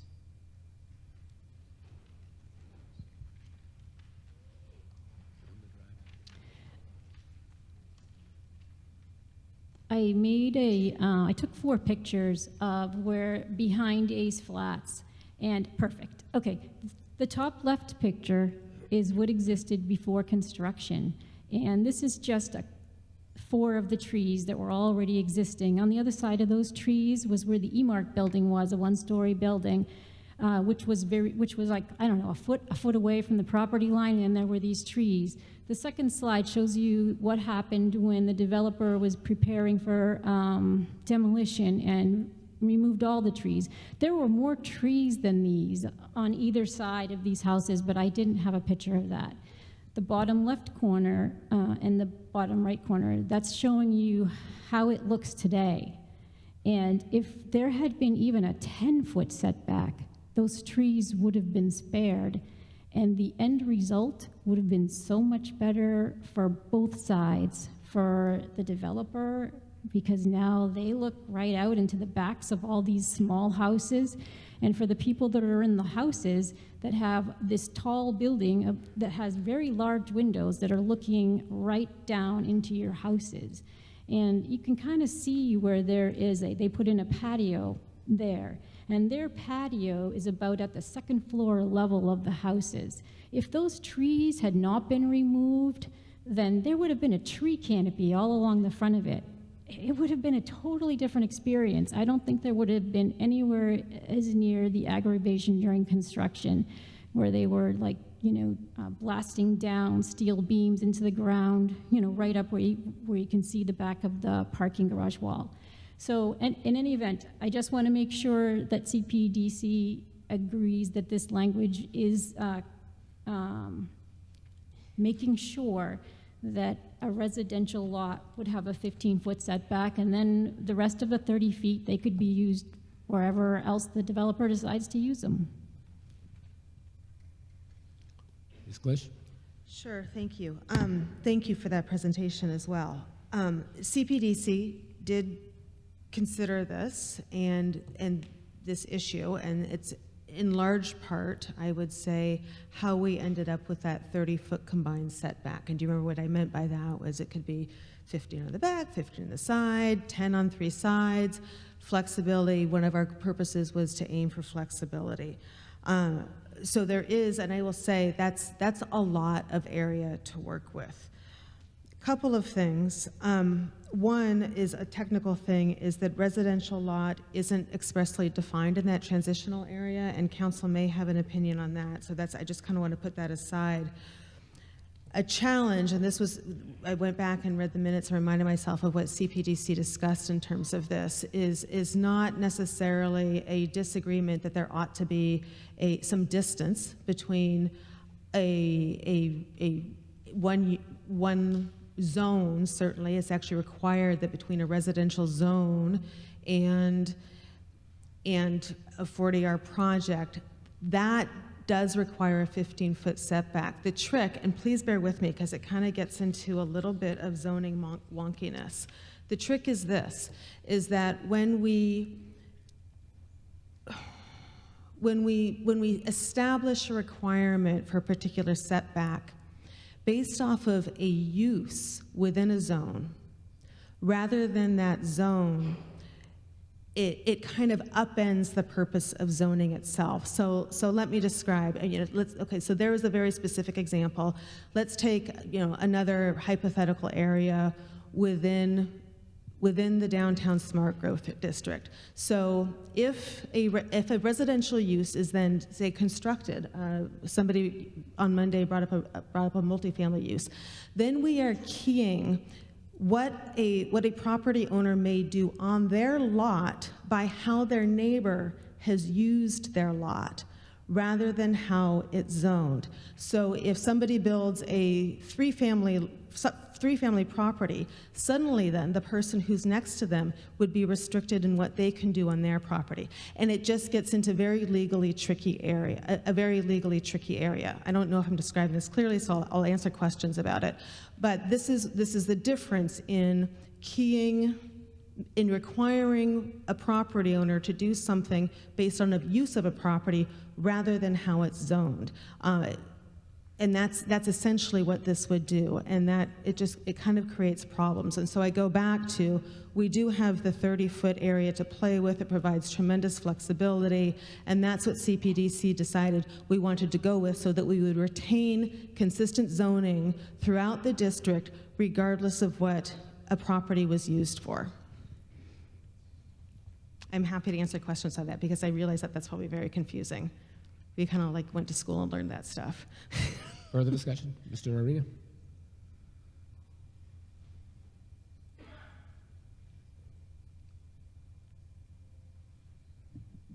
John Arena, Precinct 1. Is the only difference between the proposed amendment the inclusion of the 15-foot setback element? The difference is the inclusion of a 15-foot setback from a lot that is being used is in use as a residence. What doesn't change, for instance, is what we have in there is the setback from abutting an actual residential zone. So there are, and one of the reasons it's confusing is because in our downtown smart growth district, there are lots that are residents, right? We've heard about the residents that are there that are not within a residential zone. The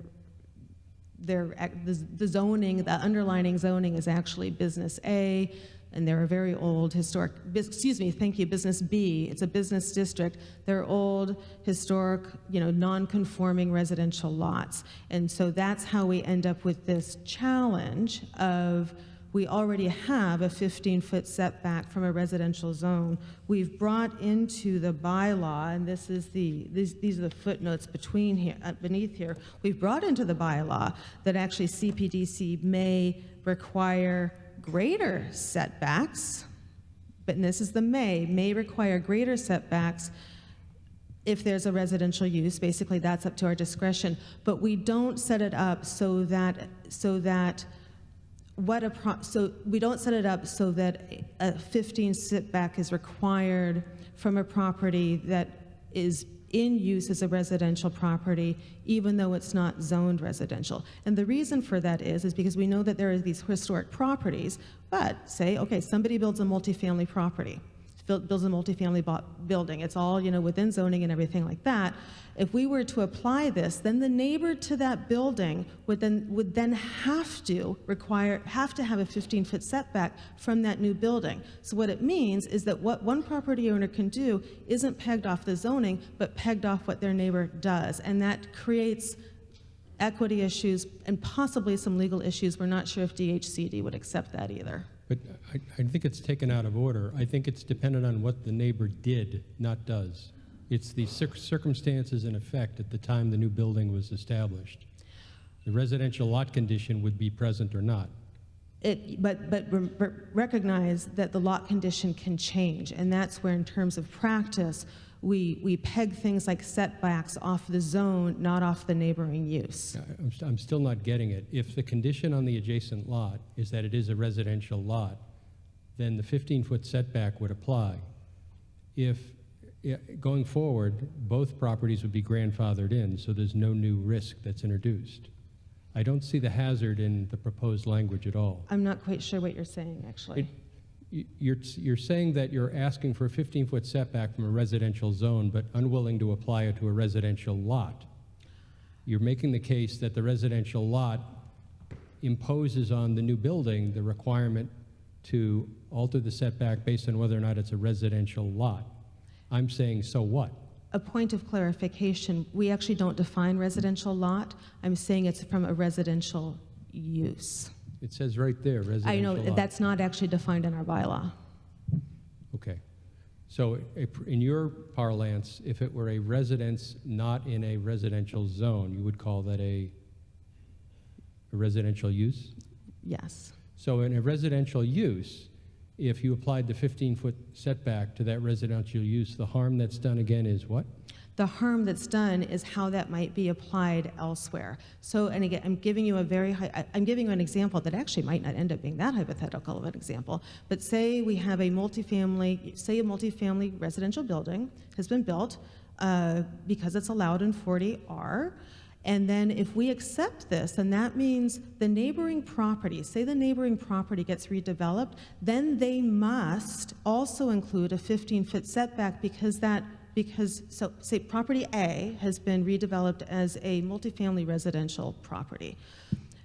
Property B, the owner may want to, this is all made up, but the owner may want to sell the land, somebody else may want to redevelop that property. That means by the fact that there is now a new multifamily use on one lot, if we adopt this, it means property owner B becomes restricted in what they can do by the very nature that a residential use has been built on the lot. And that's what gets us into really mixed up territory and zoning. But B knows that when he decides to develop the lot. It's not imposed on him later. He knows that before he decides to develop. Oh, Mr. DiRezzo would like to jump in here as well. Mr. DiRezzo. Thank you, Mr. Moderator. Tony DiRezzo, Precinct 2, Associate Member, CPDC. The issue that Heather's trying to get at is that today, somebody decides to build a building. You say, because you're abutting a transitional area, a residential use, you now have to be 15 feet off your property line. And as soon as the building is built, that residential use goes away. Now you've got a person who has developed something and hasn't been able to use their entire, what would have been allowed, their entire lot area, because at the time there was a use. And it is specific to the use and the neighboring property as opposed to defined by the zone of the lot. I follow what you're saying, but take it one step further. Now the residential use disappears. Most likely it gets replaced by a non-residential use. Mm-hmm. So the 15-foot setback on property B is actually helpful because the non-residential use, the setback from the line would be 10 feet? Based on this, it could be 10 feet, it could be 5 feet, it could be at the Right, so we're lot line. arguing over, it was 15 feet before, and now it could be 10 feet. It's not material. I don't see this as, I see this as actually helping by providing more open space. I have another comment as well, but I'm in favor, I think, of the concept. My second comment is I think there's unintended consequences by allowing for a combined total minimum setback. Because not all sides of a building are necessarily the same value or the same impact on neighbors, by adding them together, you run the risk of the developer perfectly willing to allow a setback on a side that he values that is not valued by the neighbor. Because you're not specifying it for each of the individual sides, because you're adding it, you're saying they're all fungible, they're all tradable for each other. I don't know that that's the intended purpose. So I just think carefully about that. Thank you. Ms. Klisch. I will speak to that point. That's one frame of looking at it. I know I came to this actually with some enthusiasm for the 30-foot combined setback because it creates that flexibility. When CPDC is considering a property, we consider it in the context of the site and what we might want to do. So for instance, if we are stringent and say you must do 10 feet on each side, if there is, say, the opportunity to create, a little path between two large buildings, this is again kind of hypothetical, or if there is an abutter, and it's like if there's an abutter, then it makes sense to use that space on the abutter. without necessarily being locked into it for the reasons I said so. But that would make sense. If it makes sense for it to have a 20-foot setback somewhere, that gives us the flexibility to do that. So remember that it's not just the developer proposing what they will do, but also us looking at a site and saying this is what we also think makes sense. And that's where it creates the flexibility depending on the configuration, the surroundings, other opportunities that there might be for things like open space and having contiguous space. Mr. Arena? I got to respond to that. But the person not at that table is the abutter. The flexibility you just described accrues to CPDC, which is fine, the developer, which is fine, but the purpose of zoning is to protect as well the existing landowners. And it's tough to divide rights into three and have all equities satisfied. The purpose, I thought, of the zoning was to ensure at least a minimum safeguard for the existing lots. I think by combining it, you run the risk of that trade maybe going against the resident. To me, that's one of the more important persons at the table, the existing landowners in the town.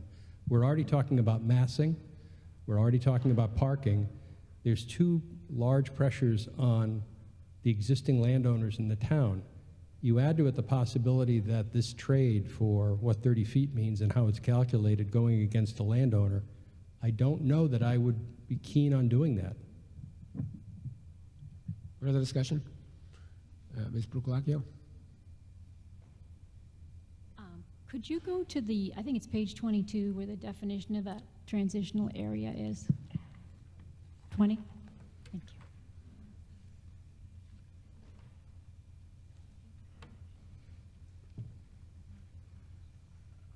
There we go.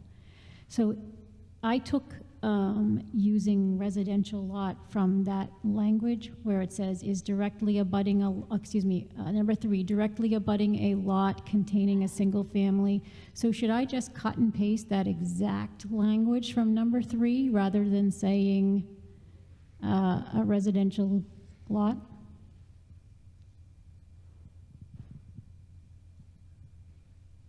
Do you have an opinion? Do we have a response? That would make it clear. Okay. Are you making a change? Yes, please. What is exactly you going to change? So to take everything after the number 3, to cut that, and to go back to my original amendment where I had, is all the blue what I wrote? No, I just had, where I have the quotes transitional, yeah, so paste it right after 10.5.2 and then delete what I have after it. Or maybe abutting, instead of that. Okay, yes, thank you.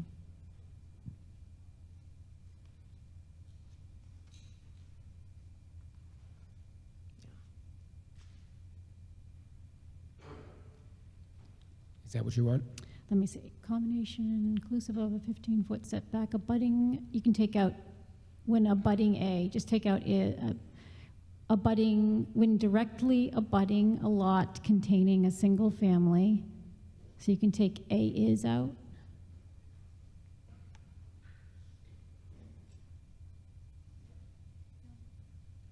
Leave abutting. Okay. Is that what you want? When directly abutting a lot containing a single family, 2-family, or 3-family dwelling, either within or outside the district. That's what I want. Okay. Is there any objection to that being Ms. Brucolacchio's new motion? Not appearing. Is there any more discussion on this? Not appearing. Are we ready for the vote? So it requires a majority vote, so we'll take a hand count. All those in favor of this proposed amendment, please raise your hand. And those opposed? And the motion carries. Okay, Ms. Brucolacchio, you have one more? Last one is about 10.5.8.8, and I did have one picture that was from the Reading Chronicle. You can pull that up. This is referring to the percentage of compact cars that are allowed in the garages. Right now, the CPD is saying to take it from 30% to 25%. So in case you didn't know, I mean, compact car spaces are a developer's tool to be able to fit more cars, because the more cars that they can fit in the garage, the more units they can build. As one of the developers said in one of the webinars that we watched, parking wags the tail of the development. People who have compact cars don't seek out compact spaces to park in. If you can see the picture that trying to get the picture here, there's been a significant problem with parking with compact cars in the developments. It's not that picture, it's just a single picture. Postmark most recently had a very serious problem where their compact spaces were actually some as narrow as 7.5 feet. And this is a picture that was taken by RCTV just to show an example of what the parking is like. And now you can imagine what it's like to get out of your car, to get your child out of their car seat, to get your groceries, to get your elderly mother out of your car. I mean, we heard all of this at Park. I don't know if anybody else from Park is here, but I mean, the spaces were far too narrow. They were narrower than what was approved. They had to go back to the CPDC. I'm not going to speak to it. I'll let Heather speak to that. But I see really no reason why compact car spaces would be part of the equation, other than the fact that it's a tool that a developer uses to cram more units into a structure. I think it has caused a lot of friction. I know in Ace Flats, I've heard there's been a lot of problems with people getting their car doors done and then people sabotaging the other person's cars and tires, and it really sets people up for a lot of conflict. They come home from work, they're tired, they've got their kids, they got to get a stroller out. To me, I put in to take it down to 15%. If I could start from scratch, I'd say no compact car spaces anywhere. Further discussion? Yes. Mr. Zeke.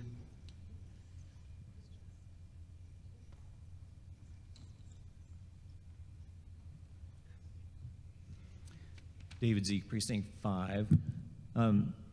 I fully support this amendment. Of course, I supported the one yesterday that was, eliminating compact spaces altogether.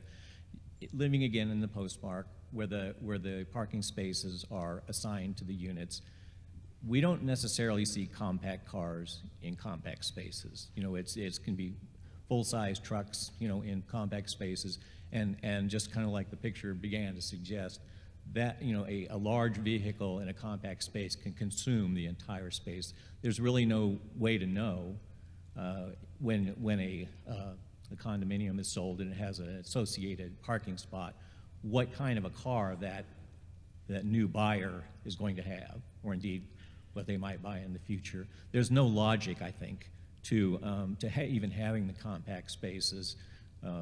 Because it's only for this purpose of cramming more parking spots into the same space. So I think, in lieu of eliminating them altogether, I think 15% is a good start. Maybe we can come back next year and reduce it further. Further discussion, Ms. Mercier. Thank you, Mr. Moderator. I just want to point out that a lot of the conversation about this revolves around one project downtown, the Postmark. And, I think I mentioned the other day that the issues there with their compact spaces were that they weren't actually constructed as approved. They were constructed smaller than they were required to be. With regards to the other projects that we have downtown, many of them have compact spaces. The CPDC's been in the habit of approving up to 33% of the spaces in the garage as compact. And in many of the projects that are not ownership projects, that are rental projects, the property management company actually manages the parking spaces and can allocate and reallocate based on what the different tenants' needs are and based on what types of cars they have. And we haven't had any complaints, at least in my office, that I'm aware of, for any of those other projects. So I just want to make sure that everyone's aware that, we might not want to change zoning based on just some problems we've heard from one project that wasn't actually constructed as approved. Thank you. Mr. Zeke? No, nor do we want to plan based on one project that worked well, right, or that has flexibility so that you can rearrange it.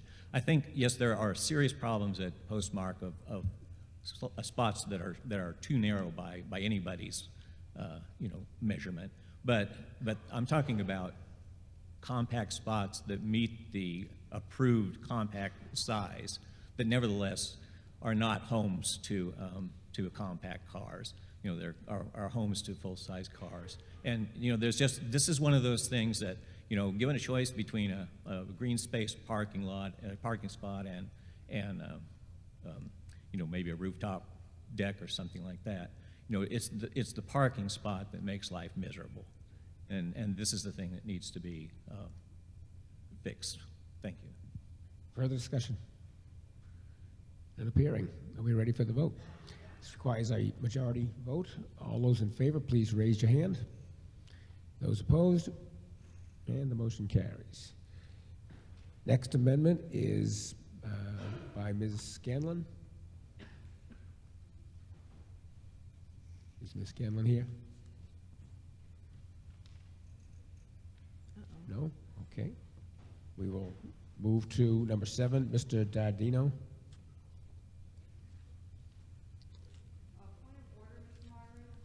Point of order?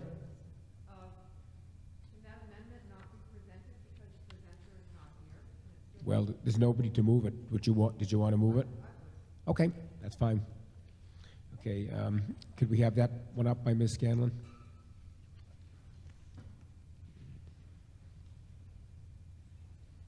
Okay. Ms. O'Neill. Thank you, Mary Ellen O'Neill, Precinct 6. I have not spoken with Annika, but I did like this when I saw it.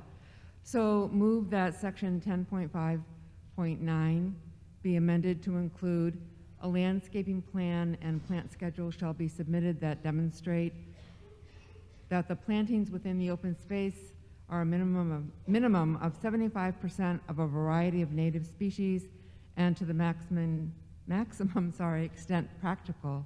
Oh, tired. The planting of native shade trees shall be preferred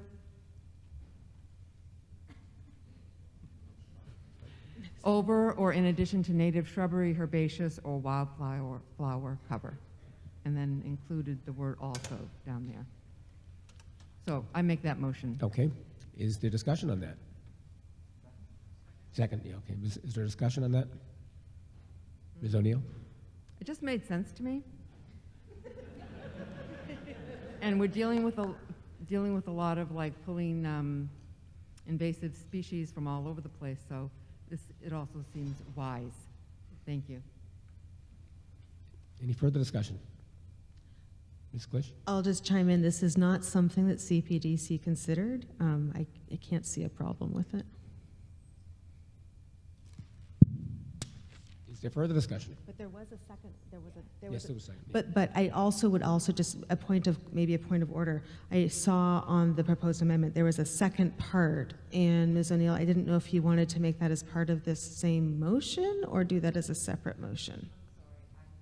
She probably just didn't see it. I would accept that as part of the main motion, then. Yeah, I think that was the intention. Good catch.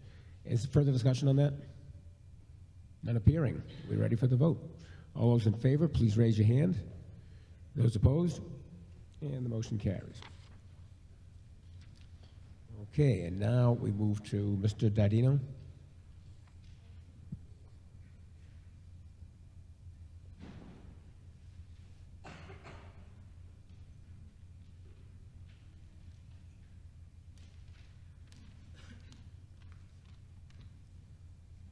Philip Dardino, Precinct 3.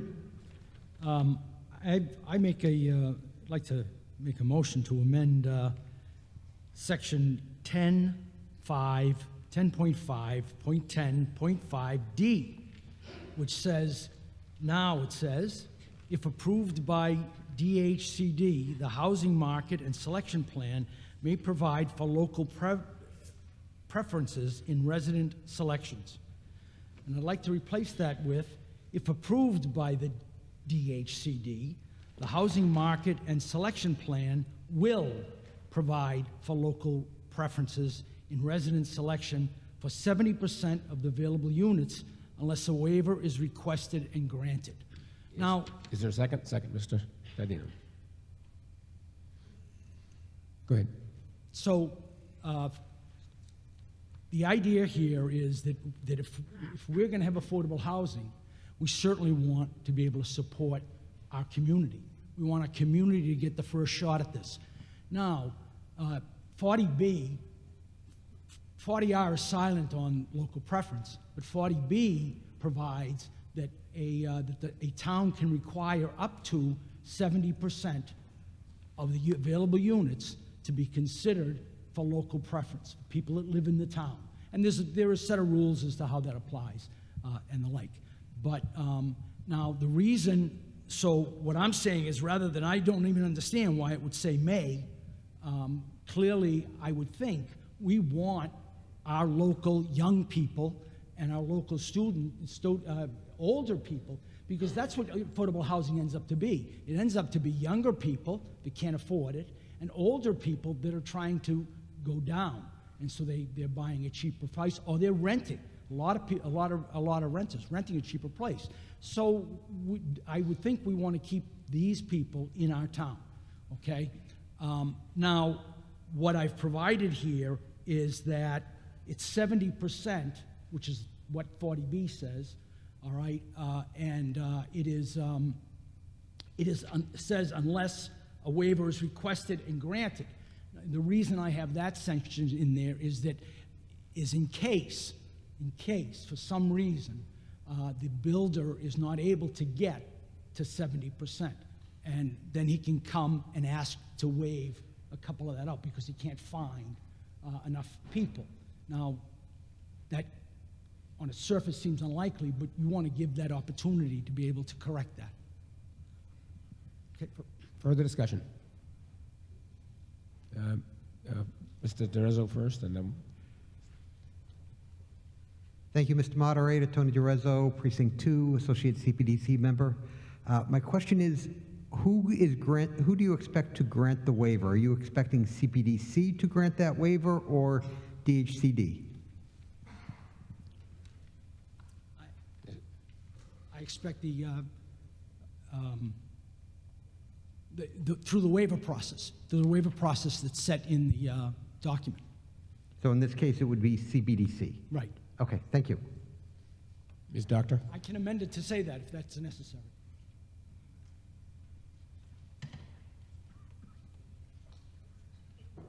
Nancy Doctor, Precinct 1. I certainly support this. I just wanted to run by Town Council. Is there a problem with changing the wording, and is there an issue with saying will? Just for legal reasons. That's my only question. Thank you.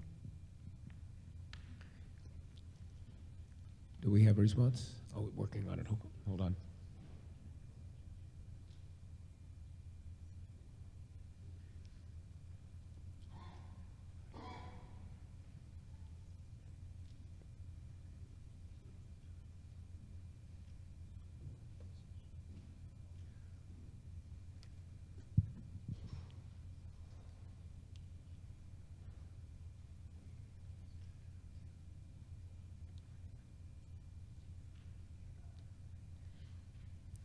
While they're talking, I'll just mention that I know one reason I also just wanted to check on the legality of this, because much of the language around affordable housing in our bylaw is what's required by DHCD. So I'm not speaking against it. I'm just saying it's worth taking the time for council to advise on this, if you can hold on.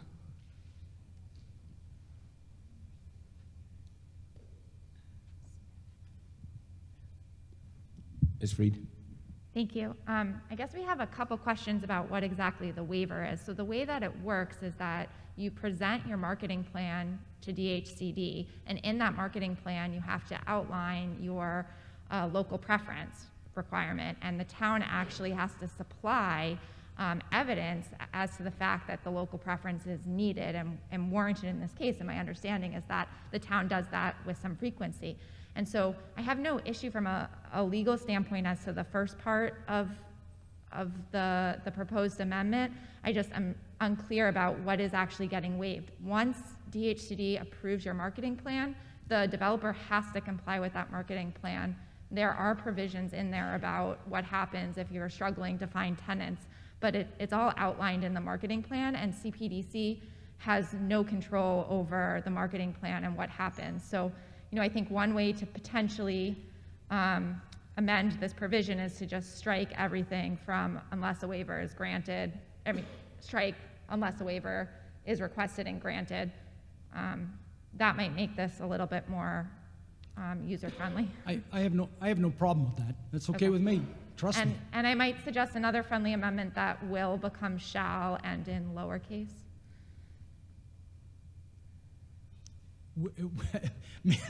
Make will in lowercase. Either put will in lowercase or shall, Yeah, but in lowercase. that's fine. I think I put will in this so I could highlight that that was the change. Okay, so have we made changes to his proposed amendment? If we do, can we have them put up?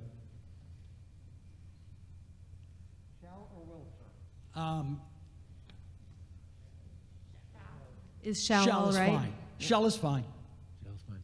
Okay, is there any objection to that being his new proposed amendment? Not appearing, is there more discussion on this? Yes. Hi, I support this amendment, but I want Could you to add state your name and precinct, Oh, please? sorry. Thank you. Shirley Jia from Precinct 6. But I want to suggest a friendly amendment.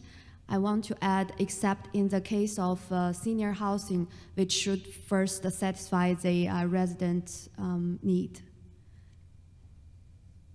So I don't want to set a limit for senior housing. And also, my understanding is for senior housing, the resident has preference anyway. But I want to make sure our seniors are taken care of. Do you want this, Mr. Danino, do you want this as part of your motion or not? No, okay. Do you want to, are you proposing an amendment to the amendment then?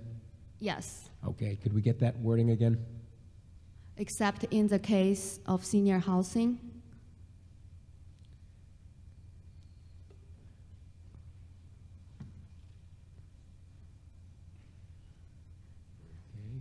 That the need from the resident shall be first met. Okay, so that, is there a second to that amendment to the amendment? Okay. Now, discussion will focus now on that amendment to this amendment. Is the discussion on that before we proceed back to the amendment?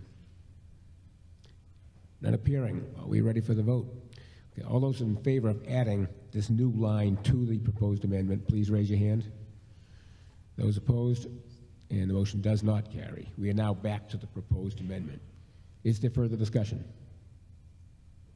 None appearing. Oh, yes, Mr. Sasso. Thank you, Mr. Moderator. John Sasso, Precinct 2. Just a question for Town Council. So you mentioned that the town is responsible for providing the marketing plan and the information, Sorry, so the developer is required to provide the marketing plan for approval to DHCD. If they are including a local option or local preference in that marketing plan, then they need to also supply a letter from the town supporting that need for a local preference. So what my understanding, and Julie can speak to this more, is that developers will say, I have our marketing plan, we're ready to submit it, can you send us your local preference letter? And the town will supply that for them. So I guess just the questions would be, first and foremost, what if we send them a letter but we don't believe we can justify 70%? Yes, so the way that it's drafted here, it says if approved by DHCD. So if we send them the letter and we can't justify the 70%, DHCD will set the local preference at what they believe is reasonable. And I think that's still in keeping with this bylaw because you have the if approved by DHCD language. Okay. All right. Thank you. Further discussion? Yes. Ms. Mercier? Thank you, Mr. Moderator. I don't think we got all of the amendment. Oh. Oh, never mind. I'm asleep at the switch. Yeah. Doesn't matter. I still have to put it in the notes. Are you saying we didn't get it?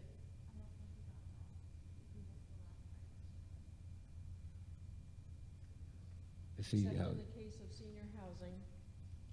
yeah, that part was not, it was defeated.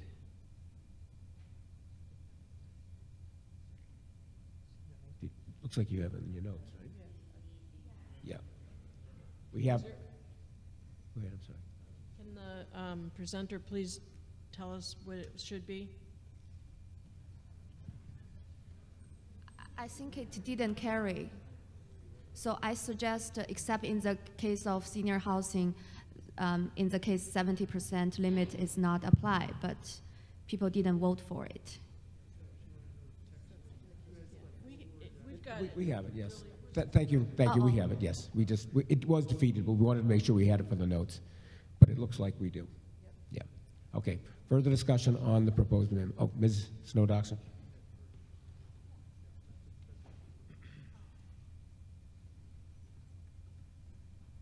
Linda Snowdoxer, Precinct 1. I really appreciate the intent of this suggestion, this amendment. My concern is the number 70%, actually, because there are a lot of people who have not been able to move into our town, and part of our goal with affordable housing is to enable our community to diversify and invite and include other people who haven't lived here. I love the idea of people being able to stay. I mean, no offense, but I'm struggling with 70% of the available housing being earmarked for people that are already here. Thank you. Okay, further discussion? Yes, Ms. Downing? So, yes, I'm sorry, I should have made, I guess, a friendly amendment? Oh, you're proposing an amendment, I'm sorry. A friendly amendment, that we lower the 70% down to, 55%, so it's more than half? Okay, so you're proposing from 70 to 55, did you say? Yes, I'm sorry. Okay. I want a response from Mr. Dardino before we decide if this is something he wants in his motion. If not, we will treat that separately.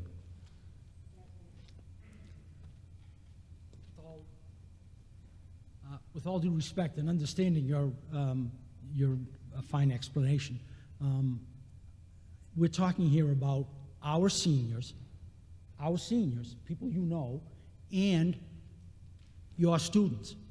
Those are the people that are going to have to think about the seniors who've lived here for 50 years, and they're going to have to move out of town because there's no affordable housing for them. With all due respect, I don't want to change it, okay? That's You're fine. allowed 70%. I think that 70% is what 40B anticipates. I see no reason why we shouldn't maximize that. Ms. Snowdoxer, would you like to propose an amendment to this amendment? I would. Okay. I'd like so to we make have an an amendment to the amendment to Yes. change the number 70% to 55%. And actually, in respect to the response, I'd be glad to make that 60%. You're going to make it 60%? I'm Okay. fine with making it 60%. Okay. Is there a second? Thank Second. Okay. Further discussion on changing the 70 to 60%. Ms. Downing? I mean, I was going to speak before she changed it, but what I'm saying is applicable. I would honestly have had it be 100%. And while we were looking at this, I'm the person who looks at the 40 Rs in other places, so I pulled up Newburyport's. And Newburyport appears to make it to be 100%.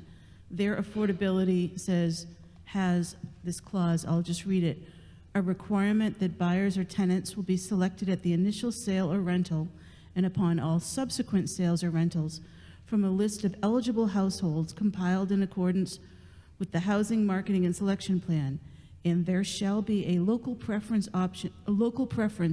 applied in the selection of residents for a project to the extent allowable by applicable laws, regulations, and guidelines, and to the extent it is approved by DHCD and any other applicable regulating authorities for the project. So I guess I would disagree with lowering this to 60%, and quite honestly, I'm not going to go beyond what Mr. Giardino said, but I say why not make it 100%? I agree with him. We want to keep our seniors in our town. There's people in our town who are young adults graduating from college who grew up here. Their parents have paid taxes here. They're not going to take, I don't think they're going to take up all of the units. There's plenty of people who want to get out of Reading too, right? You want to change, but I do not support the change to 60%. And I think we have a basis to be like other communities and not even limit it. Thank you. Further discussion on changing the number from 70 to 60. Ms. Binder.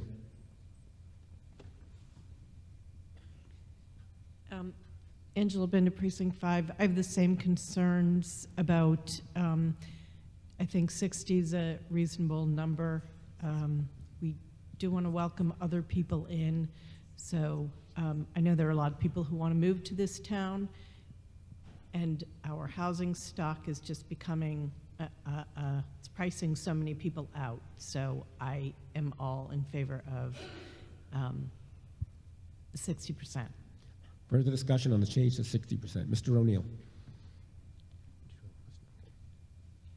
John O'Neill, Precinct 6. I would also be in favor of lowering it to 60% because in my experience, what you see happening is a number of older people already have left who would have liked to come back, but this local preference would rule them out. Unless, you know, some communities have a thing within the past 5 years or whatever, but I'm not going to propose that. But I think that's something we should also take into consideration, that there are people who have already been forced out and would love to come back if it was affordable. Thank you. Ms. Mercier. Thank you, Mr. Moderator. So I just want to clarify a couple things. The first is that 70% is the maximum that DHCD allows. And the second thing is that when we talk about local preference, we're not just talking about residents who live here. There's a few different categories that are included. And I'm looking at a case for local preference that we made for one of the 40B projects in recent years. So current residents, a household in which one or more members is living in the town at the time of application, documentation of residency should be provided, such as rent receipts, utility bills, street listing, or voter registration listing. The second category is municipal employees, employees of the municipality, such as teachers, janitors, firefighters, police officers, librarians, or town hall employees. The third category is employees of local businesses, employees of businesses located in the municipality. And the fourth category is households with children attending the schools, including METCO students. Thank you.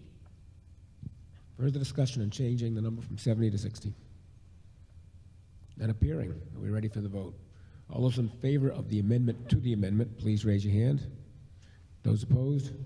And the motion does not carry. We are now back to the proposed amendment. Any further discussion? None appearing. Are we ready for the vote? All those in favor, please raise your hand. And those opposed? And the motion carries. Next is Ms. Snow-Doxer.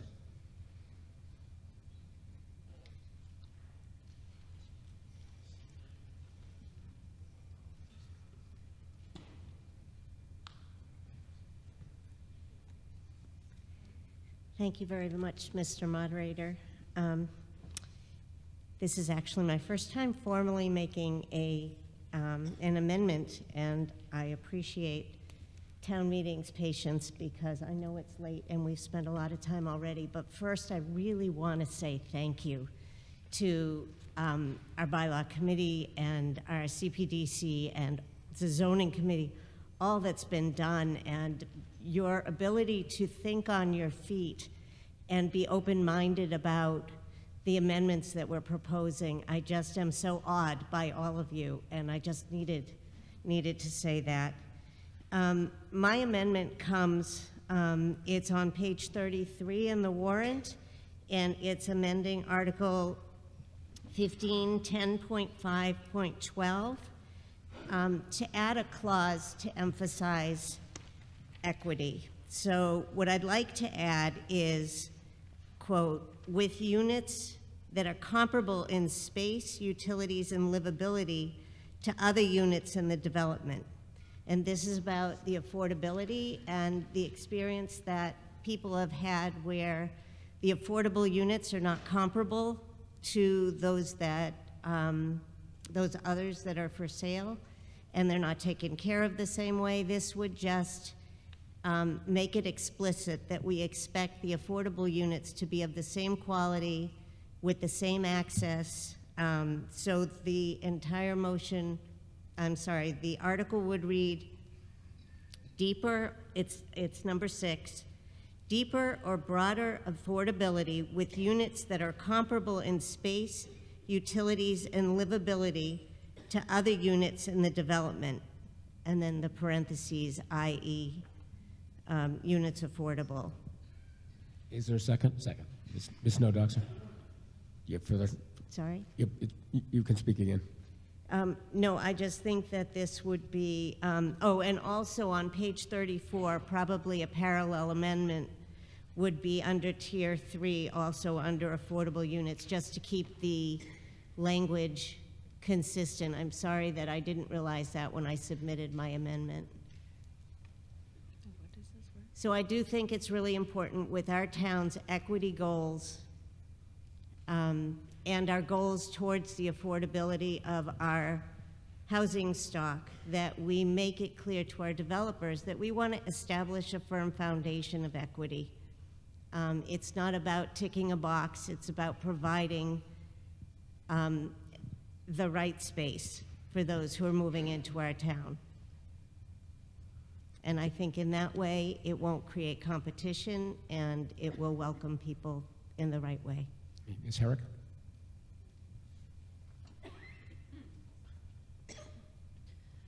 Thank you, Mr. Moderator. Karen Herrick, Precinct 8, and a member of the Select Board. I just wanted to ask Ms. Doxer, do you have some examples? What I've seen in the market are ownership units, and what I have seen for affordable units is maybe instead of the top level countertops, they might be downgraded a bit. But I would be really interested. You mentioned maybe the location of the unit. I don't know if this is coming specifically from instances of rentals not being cared for the same way. I'd love to hear more.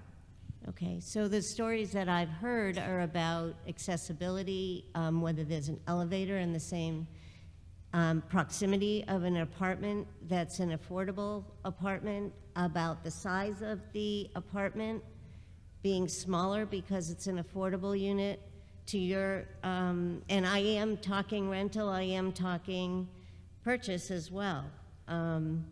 So the quality of the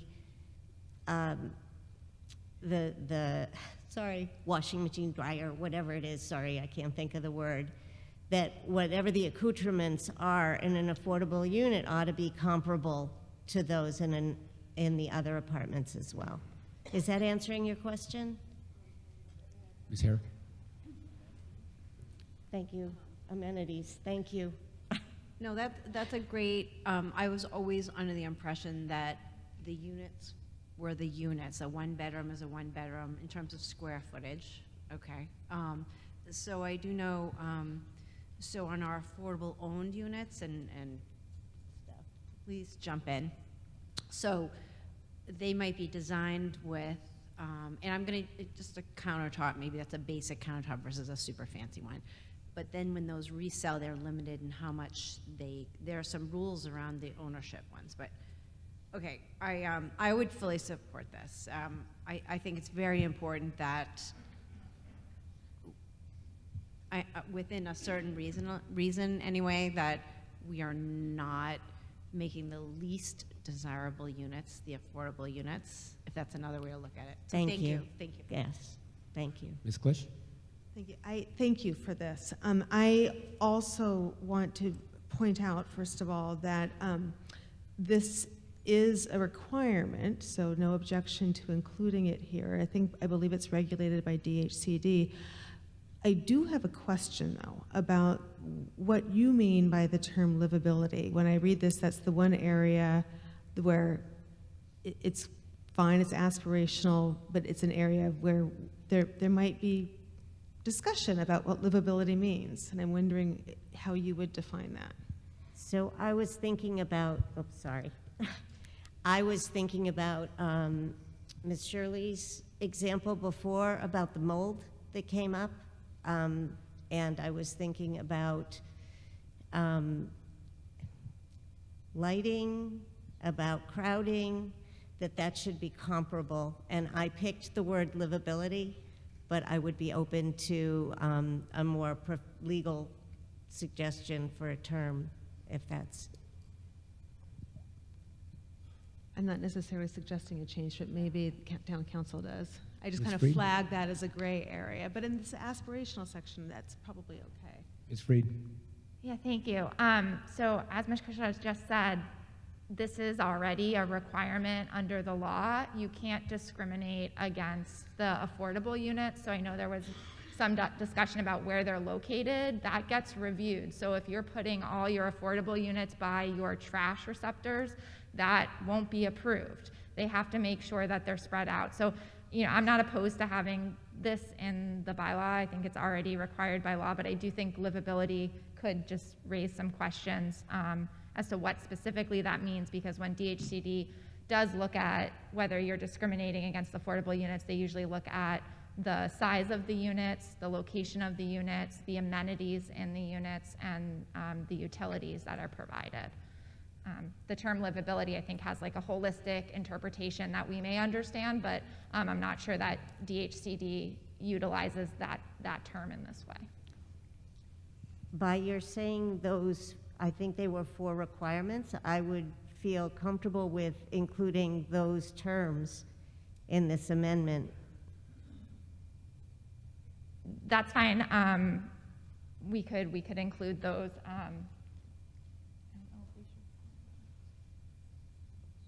Size, location, amenities, and utilities, I think might be some better terminology. And I'm sure that if it's hard sometimes to do this on the floor. I'm sure that the 40B manual and DHCD's guidance has specific terms, which we can try to pull up now, but on the floor, I think that covers what they generally look at.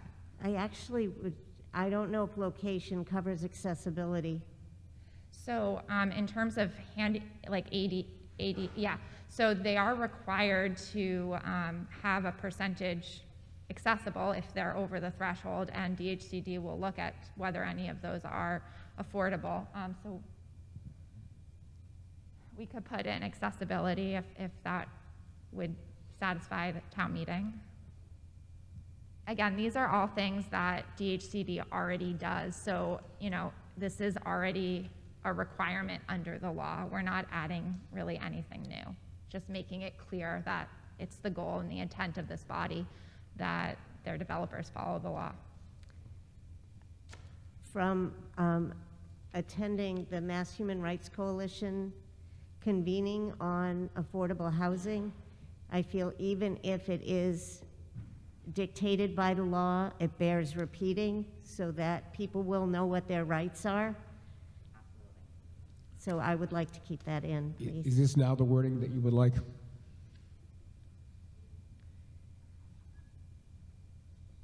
Yes. Any objection to that being her motion? None appearing. Further? Oh, I'm sorry, Ms. Mr. Freeman. Moderator, sorry, I was, Ethan Dively, Associate Town Council, was able to pull up what DHCD specifically requires. They say, while the low and moderate income units need not be given the same interior finishes and amenities as the market rate units, the interior shall be of good quality. So there may be some, amenities while they do look at them. I think that might be the one thing that is different here. Thank you very much.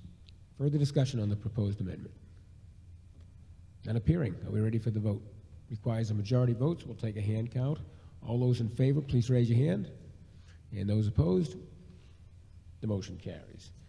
Next up is Ms. Tozian.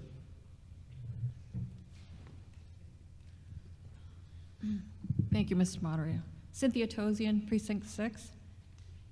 Could you bring up my motion? Just a second. There we go. Okay, so here it is on section 10.5.12.1. There's been a lot of discussion on this already. And I went through the maps and much of what I saw in the downtown smart growth district. And I realized that in the transitional areas, much of it is extremely small. The parcels look to me to be about a quarter of an acre lots, and there are many of them. And the larger lots that have over half of an acre are the ones that you've built on already, that we've gotten 30 or 55 units out of. But we've seen lack of parking has been a real big issue. I've noticed it downtown where there's no parking at CVS anymore. You have to wait for a spot. And I'm just wondering if they're all going over to the depot trying to park and do things like that. But I'm seeing that it's more than just around CVS. So something definitely needs to be done. And when I saw when they're trying to work on the which one is it? The one that's come up to be worked on. It's a lot that wants, I think it's 29 units, and it's on less than a half an acre of property. So it seems unaccomplishable that the CPDC would allow a 20-unit structure going up on a quarter-acre lot. And there are, like I said, I think I saw about a dozen of them on the map. And that's what's left. After the big lots have been built on, this is what we're looking at. We're looking at 4-story high buildings in what's residential in nature to many people.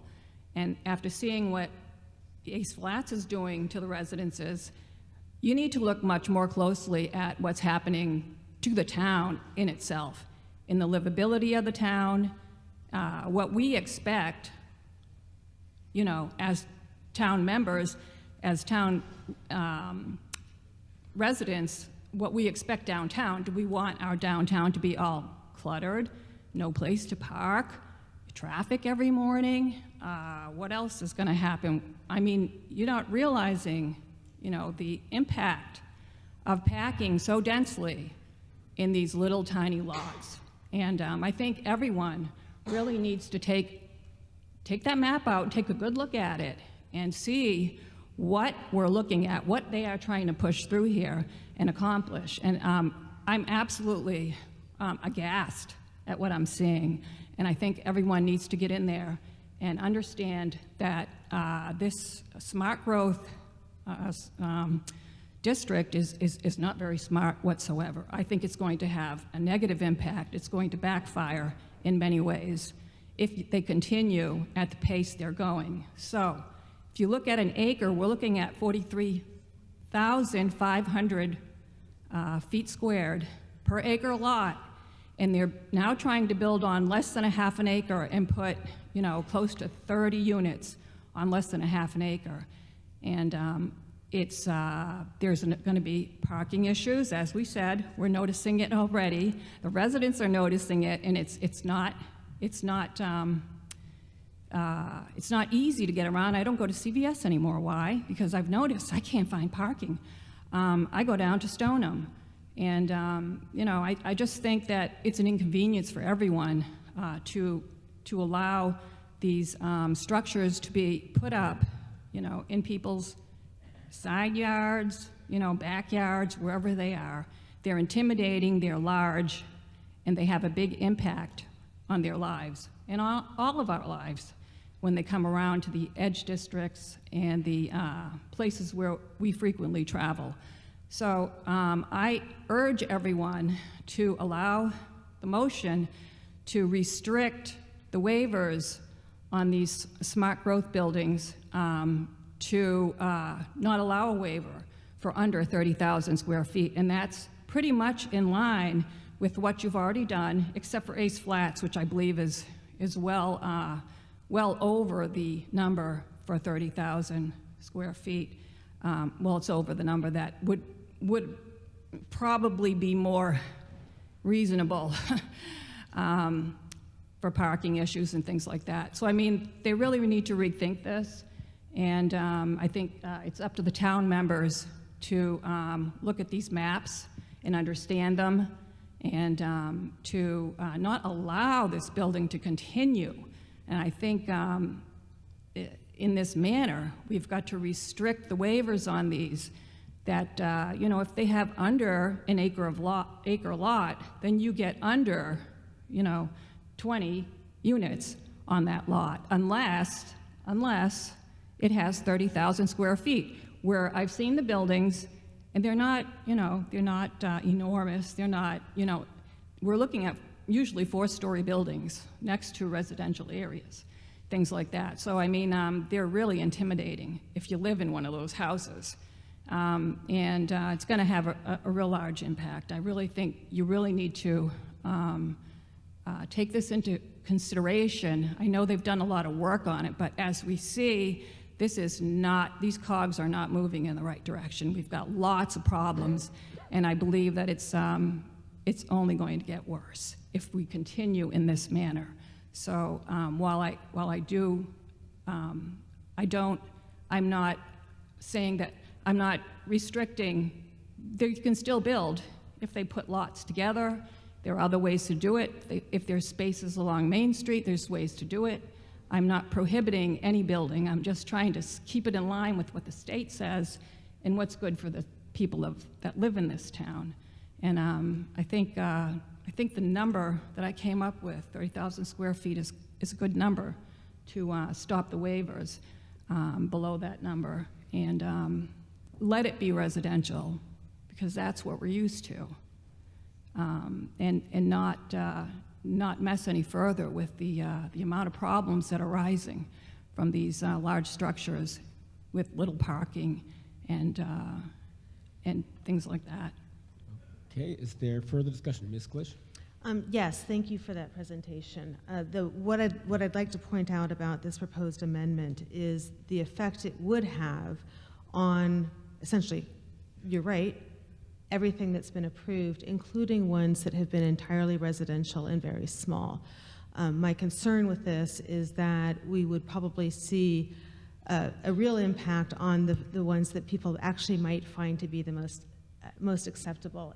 One of the reasons that, well, actually the reason that waivers are given at projects over 20, it's a mandate. We have to require it by right for units, for projects that are at least, for projects that are 20 units per acre, and I don't want to confuse 20 units per acre with 20 units per project. This is 20 units per acre. I'll point out that on this chart, I brought up the chart, the one at 14 Chapin Avenue, for example, that would not, you're going to point that out for me, thank you. Under this, that is a 3-unit, entirely residential property on 6,000 square feet, which is, we are making that be the base acreage. That's one that it's an entirely residential property on a side street. That would not be allowed under this. Another one you heard me talk a lot about on Monday was 18 Woburn. And we can go back to the pictures if you want to look at that, but that's one where it's on a lot that had a building burnt down. It's a very small lot, 4 units in that building. The entire first floor is commercial. There will be a nice back deck out back that could be used for outdoor dining or whatever. That would also be severely impacted by this.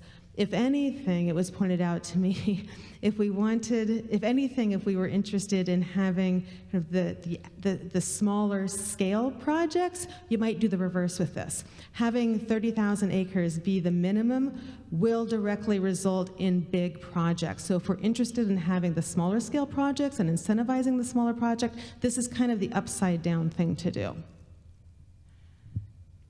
It's not working. I'm sorry, you pick one example of three units, which is a very small amount, which I think you're restricting, I think outside of the smart growth district, 3 units whatsoever. I don't think we're even allowed to build anymore, like apartment houses. Is that true? I'm not sure what you're saying. I think I remember people weren't able to turn their homes into double family or triple family homes with the smart growth district since it's come into play. Is that right?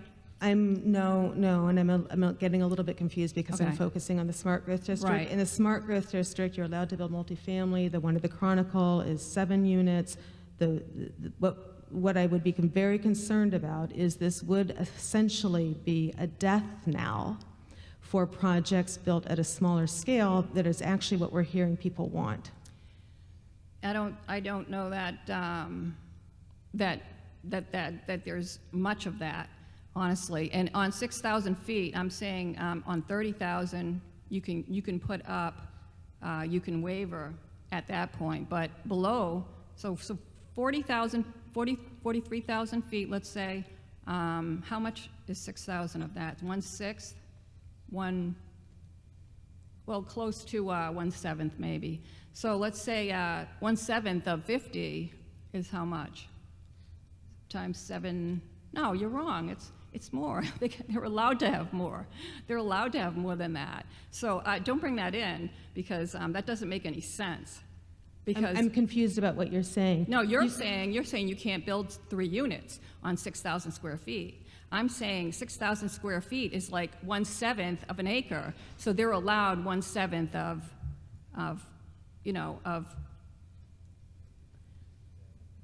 what. May I show? I'm going to try to use this pointer. So this column over here is showing the acreage, the lot square footage. This shows the number of units. This shows the units per acre. So the 114 Chapin Avenue, which is a 3-unit building, because it is on 6,000 square feet, is just over 21.7. So it did need a waiver to be built. This is actually what was constructed. What we would see is that not even a 3-unit building on a small acre would be able to be built under this. All of these required waivers. You could easily get 2 units. Not under 40R. Why not? Three's at the minimum, right? I don't know why you're putting restrictions on people's private property that you can't build anymore because of this 40R. I really think you need to throw it out the window. And you people, this. We have a point of order. Well. Excuse me, we have a point of order. Yes, you're right. You're straining away from what your proposed amendment is. Well, please stay on the subject.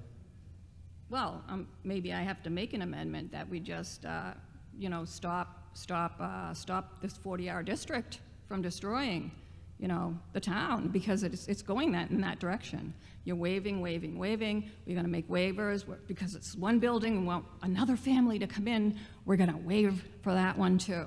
And I mean, we're talking about big numbers here. So you can have 2 in that area. Proposed amendment, please. But under 40R, then if it's not allowed, then you've done it to yourselves.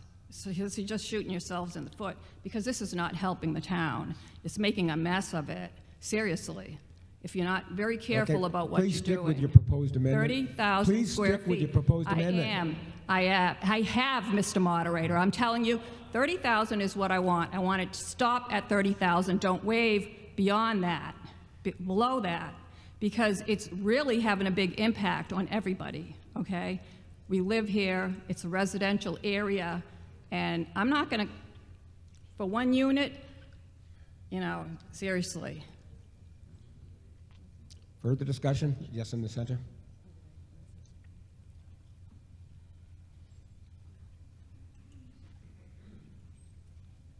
Jeff Beckwith, Precinct 6. I move the question.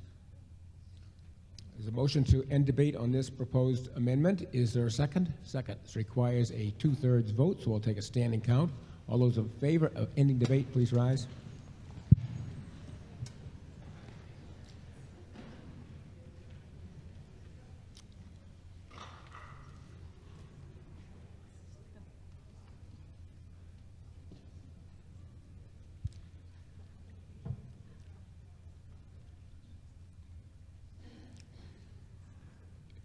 Twenty-one. 21.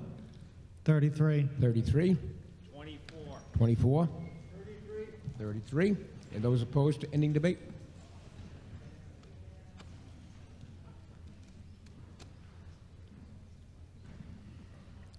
Zero. 0. 2. 2. 0. 0. 0. The vote being 111 in the affirmative. Excuse me. Yes, 111 in the affirmative and 2 in the negative. The debate has ended. We will now move to a vote on the proposed amendment. This requires a majority vote, so we'll take a hand count.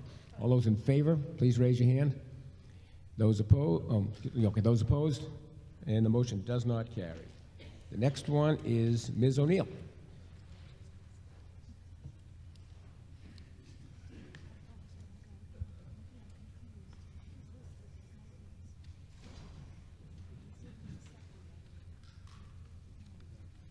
Mary Ellen O'Neill, Precinct 6. So I wanted to, under 10.5.12.1, the top tier, Tier 3, change 65 to 60.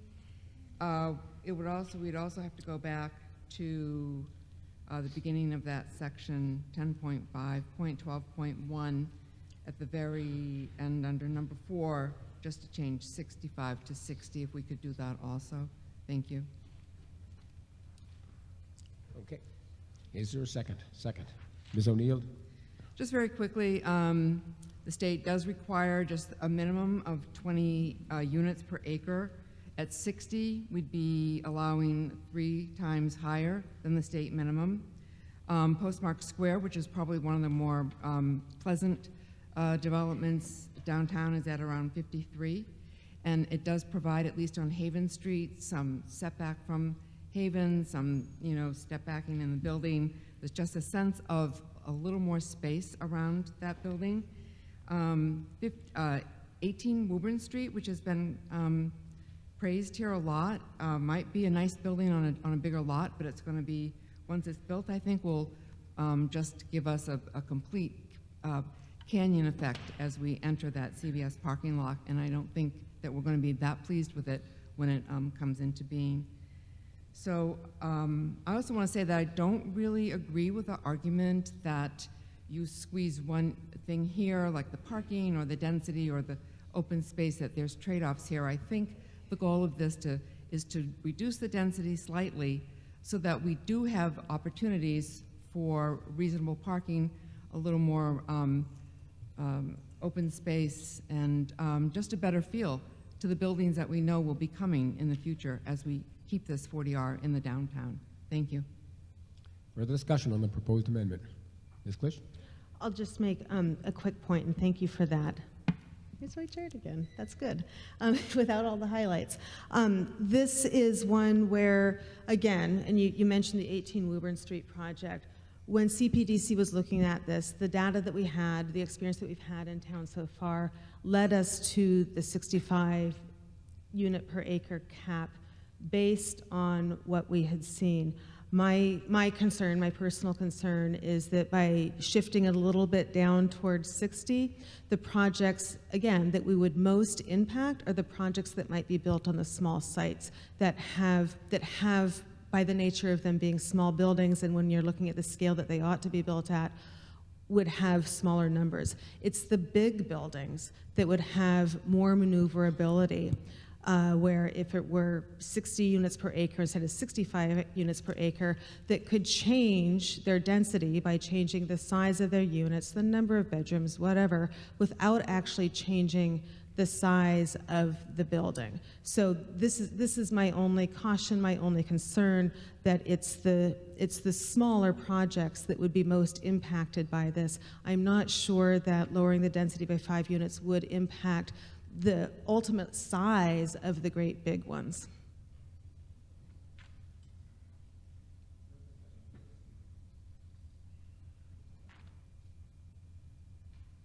Thank you, Mr. Moderator. Dave Talbot, Precinct 5. It would come as no surprise that I support this, given that I attempted to move it down to 55, and that went south on Monday. As on Monday, the 18 Woburn Street project just got cited, and thank you, Heather, for the email exchange today. It should be noted that the 18 Woburn Street project could not get built under the zoning because the lot size has been made to a minimum 6,000 square feet under the CPD's own changes. So that project couldn't get built at all now under the CPD's own changes. So to say that this is a reason to not support this tiny reduction is a little misleading. But to the spirit of the comment about small lots would suffer unduly, if you do the math, the minimum lot size is 6,000 square feet. Under a 65 unit acre cap, that could support, or the math would work out to 8.95 units per acre. Moving it to 60 per acre means that lot at 6,000 square feet could support 8.2 units. So the reduction is from 8.95 to 8.2. I guess we round that to from 9 to 8. So the argument that we're hearing is that this very modest reduction, which is so in keeping with so many pieces of feedback for so many years from so many people from so many different directions, is that going from 9 to 8 on a 6,000 square foot lot is somehow onerous and is going to kill the economics. I just don't believe it. I don't see any evidence that that's true. I think 8 units on top of retail in a 6,000 square foot lot, excuse me, is eminently buildable. Maybe it's even too much. I think it's just the kind of project that's been cited here with 18 Woburn, although at a slightly larger lot. So please support this. It's exactly what we've all been asking for. It's a trivial change. It's triple the state minimum. And as Mary Ellen noted, Postmark is 53, that's a very huge, a very dense building, and it's 53 units per acre. So that's all. And I think the average, actually I would like to just point out the history that the zoning before you tonight, absent the amendments, went through 4 public hearings, and at not one of the 4 public hearings did any landowner or any developer come in and say, oh boy, you can't do this, this is really going to hurt us. The changes are all very developer friendly already.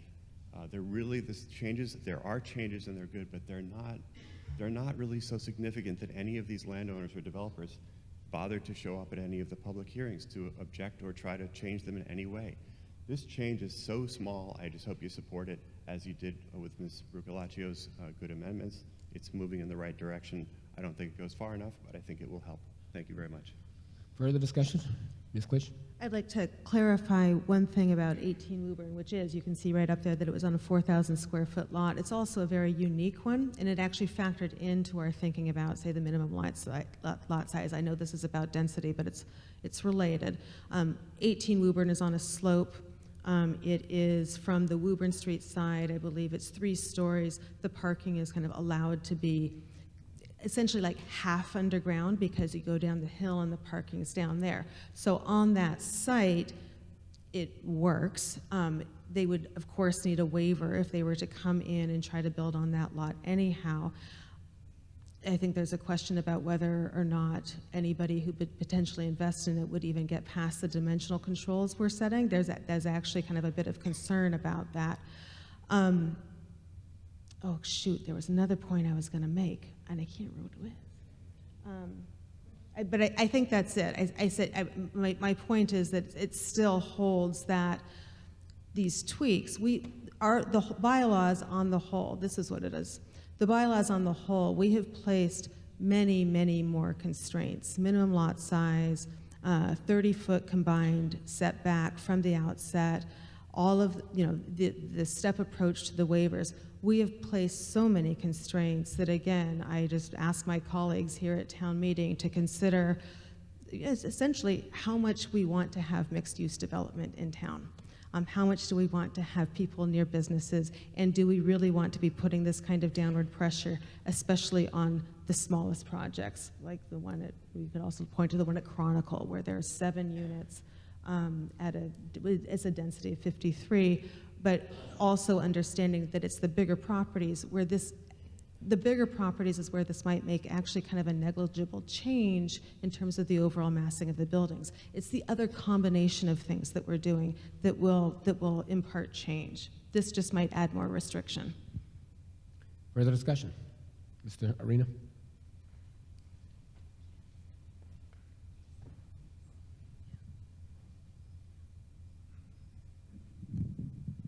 John Arena, Precinct 1.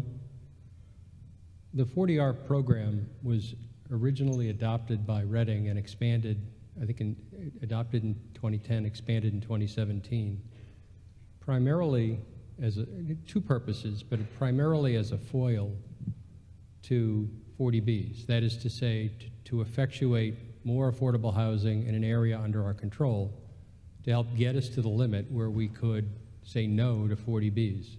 Some in this room may disagree with it, but that was among the most critical reasons to do it, because 40Rs are in our control, 40Bs are not. We've hit a milestone. We've achieved the point where we can say no to further 40Bs. When 40Rs were invented, we all hoped that they would be effective. I think they've been effective beyond our wildest guess. But it all depends on which side of that transaction you are. If you're a developer, yes. If you're a neighbor to one of these, no. You see, the benefits of a 40R development accrue to different entities.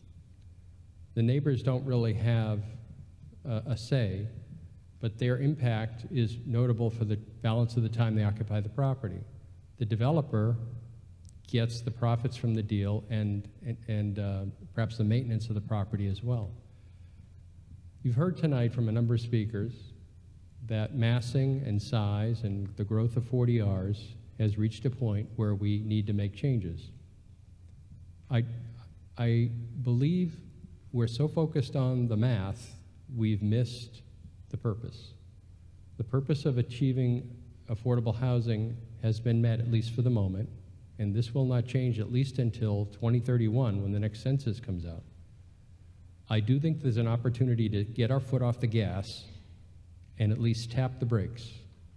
Most of the conversations you've heard tonight in one form or another have been an attempt to lower the density or to reduce the intensity of use or to increase the parking. They're all attempts to go at the symptoms of the same problem, which is there's too much stuff jammed into downtown, and incentivizing building densities at those levels, if left unchecked, is only going to make it worse. It has to.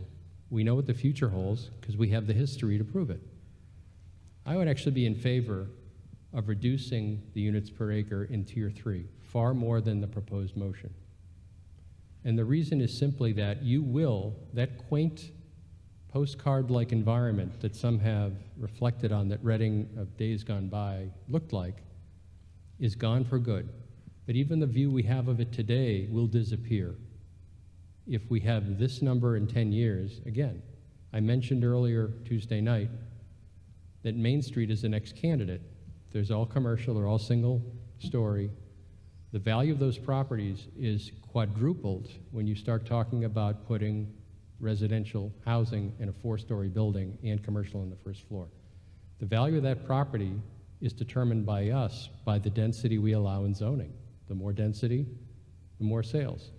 To the point of somehow discriminating against small lots, it's unfortunate, but it has to break somewhere. We didn't decide the size of the lot the owner purchased. We only picked the zoning.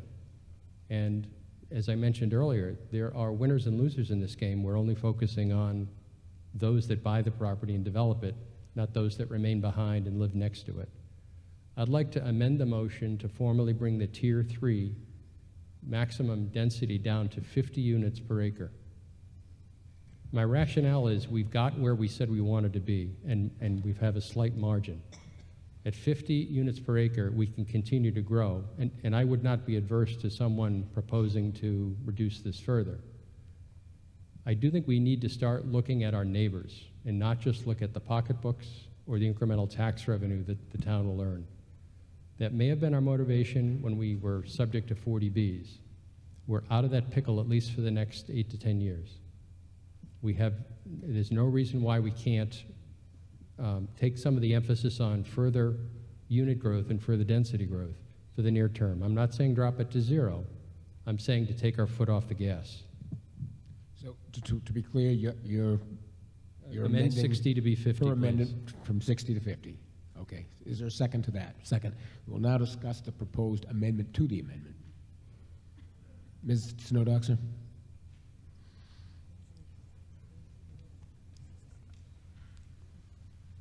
Linda Snowdoxer, Precinct 1. Thank you, Mr. Moderator. I actually have a question. I know that there's a state potential change in the law that is considering us to be a busing route, which is going to raise the requirement for affordable housing. So although we might be out of the 40B problem area right now, I'm wondering if we were to lower this and that legislation would come through, then what happens if our zoning restricts what we can, the number of units that we can do?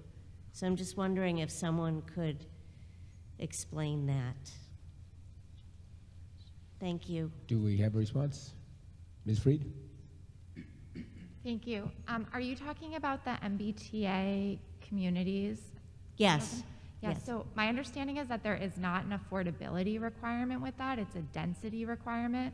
And the town of Reading is challenging their classification. So we're still a little bit uncertain at this time how many units you're going to be required to construct. And on top of that, the regulations for the program are only in draft form right now. So until they're promulgated, we won't have enough information to really opine on whether or not the 4DR district will count. But we did try to draft it assuming the proposed regs pass so that this will count towards your district.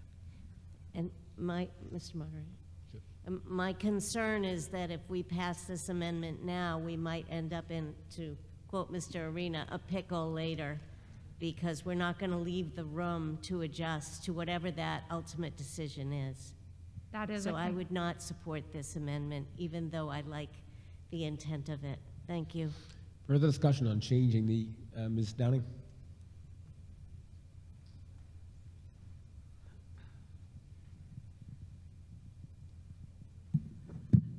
Thank you, Mary Ann Downing, Precinct 4. First, just to address Ms. Doxer with MBTA communities, and I support the amendment, but Ms. Mercier at the March 22nd Select Board meeting even pointed out that even if we did absolutely nothing to our 40R, the MBTA, it doesn't completely solve the MBTA communities issue because we would still be, I think the number I wrote down is 524 to 1,221 units short, even if our 40R was fully built out. Is that correct, Ms. Mercier? Ms. Mercier? Thank you, Mr. Moderator. Thank you, Ms. Downing. So I did a gross analysis to try to figure out if we would even be close to complying with what the draft guidelines say, and you're correct with my math. Right. No, I kind of cut and pasted from the meeting, so we would still have to all get together again and come up with some new zoning for MBTA communities, regardless. As to why I support John Arena's amendment to Ms. O'Neill's amendment, I would support both of them. I think we have to start with, you guys described yourself the other night as a waiver-based. And I'd rather start granting waivers on something lower than something higher. And again, I looked at downtown 40Rs in some other communities, and obviously they may be granting waivers too, but their maximum densities are much lower than ours as a cap. So they start with a better negotiating position. I'll just give this town meeting body some of these numbers. Natick downtown overlay, and it's a small zone, their cap is 27.6 units per acre. Methuen has a cap of 30 units per acre. Newburyport has two zones, one with 30 units per acre, one with 40 units per acre. Plymouth, which is kind of a waterfront separate downtown, 20 units per acre. Middleborough, 20 units per acre.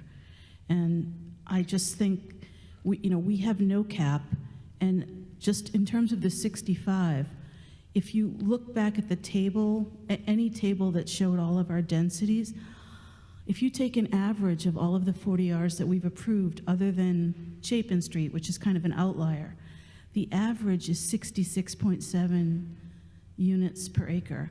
So a cap of 65 is just giving us more of what we've already had. I think this body has already stated pretty loudly, we don't want more of that. We'd like development, but we need a scale that we can live with. So I appreciate the CPDC coming up with 65.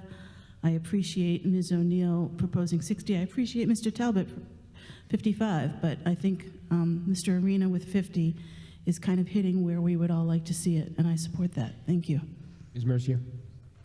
Thank you, Mr. Moderator. Thank you, Ms. Downing. I just did have one quick question for you. Since I'm not 100% familiar with all of those communities, but I was wondering if you know if any of those 40R districts are in downtowns that are like within a half mile of a commuter rail station or other transit option. Could you go to the microphone, please?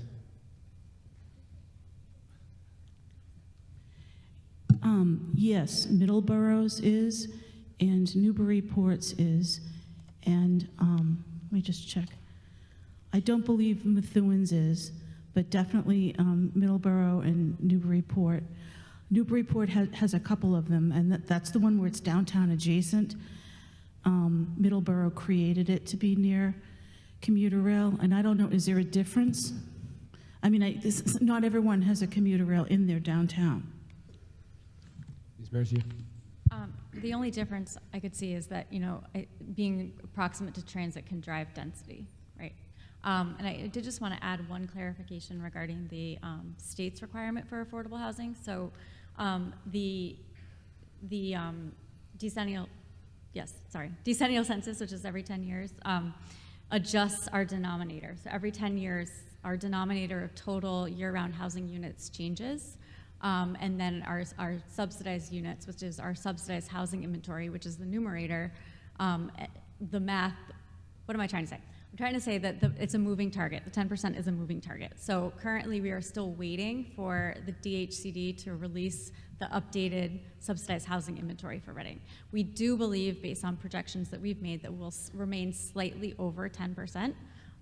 But units come on and come off for various reasons all the time. They only are permanently on once they have an occupancy permit, and if they have a deed restriction that lasts for more than 30 years, and hopefully longer, right, to remain on the subsidized housing inventory. So even just today, I was working on a draft and trying to prove that certain units, which the DHCD thinks should come off, actually need to go back on. So the 10% that we have currently attained is a moving target. Thank you. Further discussion? Ms. Klisch, do you have a comment? Yeah, thank you. I also thank you for that point about, and what Julie was talking about was that 10%. We're hovering around 10.5, but we don't actually know for sure that that's where we are. To the point of caps on density, I also wanted to point out that essentially, in the relationship to what we're proposing as the waiver-based, flexible approach to 40R, essentially what we have now is the 20 unit per acre cap. So, and we've designed that, we've stayed with that low cap, knowing that project proponents would come to us wanting to build projects, and it's that negotiation above 20 units per acre that gives us the leverage to talk about the things, the community benefits that we want, that are lightly articulated in our current bylaw, and we've gone into depth in articulating those in the new one. So one of my concerns, and then our waiver base is like, oh right, up to, and we have set a cap of 65. In each of these chunks, we're seeking more of the community benefits that we've expressed, that the community has expressed through surveys and we've heard from here. My concern is that if we set this, we'll call it a new cap, kind of the second cap, too low, we will be back into the same situation where we are now, where developers can still seek a waiver from our cap. That's the reality of it. However, if our level is down at 50, Monday night we talked about 55, in that arena above that, we are back into this, CPDC is back to the same situation where we are now, where people might be asking for waivers. We've said that there are ways you can get waivers, and then we're into a territory that is beyond what we've said by tier. So this is generally my concern. Essentially, we do have a cap of about 20 now, and people ask for waivers. And we're basically, not basically, we are proposing in the bylaw that we chunk that out.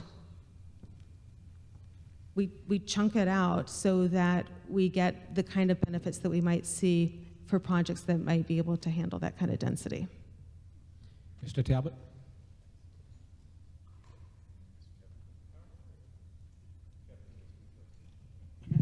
All right. Thanks again.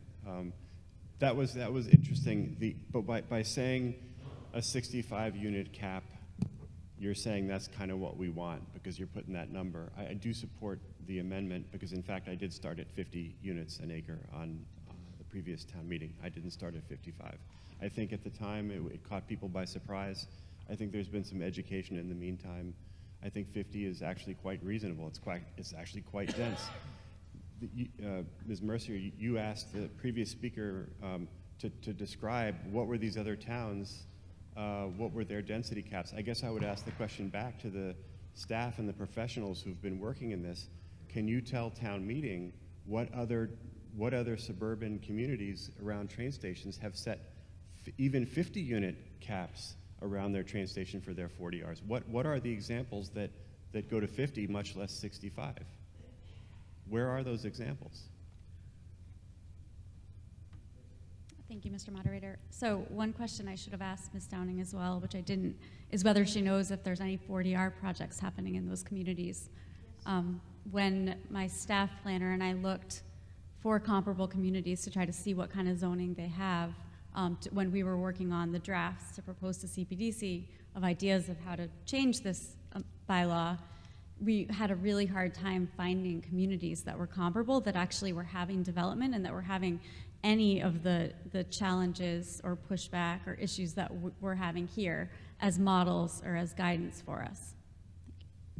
Okay, so but the question was, do you have a model to tell town meeting where another community in Massachusetts has set a cap of 50 units an acre or higher, where you want to have a 65 unit an acre cap, and some people from many perspectives are saying 50 is still quite high, and I haven't heard you say that there's an example anywhere in the state where that level of density has been enacted in anybody else's zoning.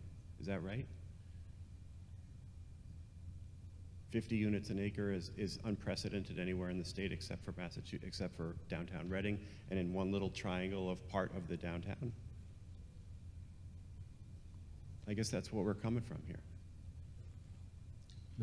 I see what you're saying, and you could probably see Ms. Mercy and I back here puzzling, because it's making me realize that we have kind of like a stepped cap now. We're retaining our 20 unit per acre cap, after which you need a waiver.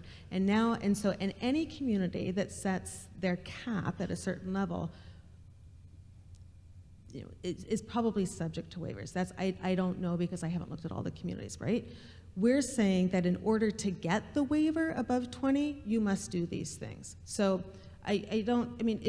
ultimately, a developer could seek a waiver from even our cap, which is also some of the consideration that we gave to setting what that density cap would be, and how we frame the chunks of waivers. Okay, understood. So given that you can waive anything in here, then there should be no problem with accepting the amendment to 50 and then town meeting passing 50, because of course you can just go waive that as well. Well, that's what I'm saying. I'm being challenged by as I am listening and thinking through what this would mean as we look at projects. What I'm challenged by is, the possibility that we've done all this work and people are still seeking waivers above our cap, and it's beyond that upper limit of what we've said, what we framed out as the type of public benefits that you get. So we put a lot of effort into percentage increase of open space or payment in lieu, additional parking places, additional ground floor commercial, additional ground floor open space. And so if we set the cap too low, we still have those chunks, but then after that, we're just back into, we're back into deliberation and judgment, which of course we would apply, but we don't have those stepwise parameters that we framed out in the system that we have before us now. Before I give up the floor, I know there's a lot of folks waiting to speak, but you still have your stepped parameters, except the last one is up to 50. It's 41 to 50 or whatever the lower number is, up to 50. So you still have all that. I still haven't heard anybody say that there's the 50, even the 50 is reached anywhere else in the state, only here in Reading. I also would just like to ask, because this MBTA thing has been put out into the floor as something that's people might be a little worried about, that maybe we need to solve that within the 40R. I think it's worth putting a dot on the train station and doing the radius. What's the radius for the MBTA thing? Is it a mile, a half mile? Half mile. A half-mile radius around the MBTA station includes mostly single family and lots of territory other than this little, the 40R is like a triangle. It might be like a quarter of it at most. So I think people need to realize that that issue needs to be dealt with holistically within that circle, and thinking that you're just doing something within this 40R is going to solve it is misleading. Thank you very much. Ms. Binder? Angela Binder, Precinct 5. There are worse things that could happen than not having a project come online for 3 or 6 months. There just are worse things that could happen. We need a respite. We need a respite. And it's not about what we're trading for additional density. It's that we need a break. We just need a break. And that's all, you know, if a developer walks away and it's not working out, then we come back in 6 months or a year and we go back up to the 60. But there were worse things that could happen than just taking a break for 6 months. Mr. Bonazzoli?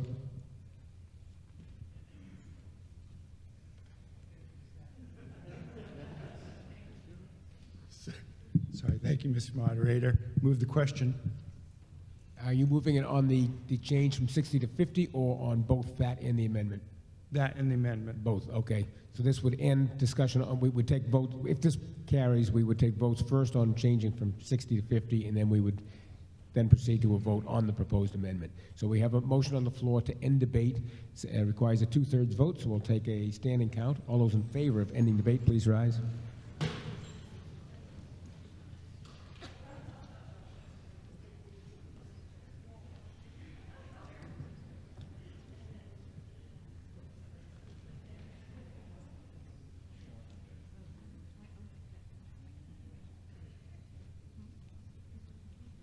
Twenty-two. 22. 27. 27. 17. 17. 34. All those opposed to ending debate?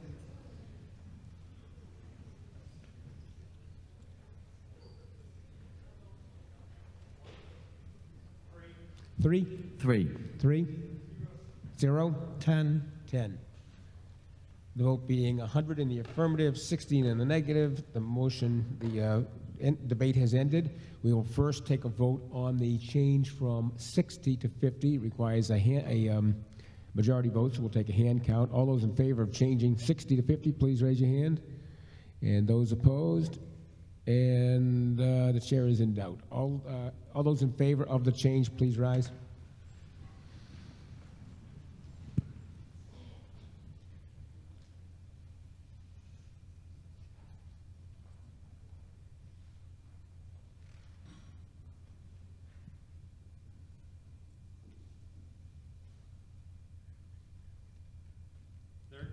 Thirteen. 17. 17. 18. 28. 28. And those opposed?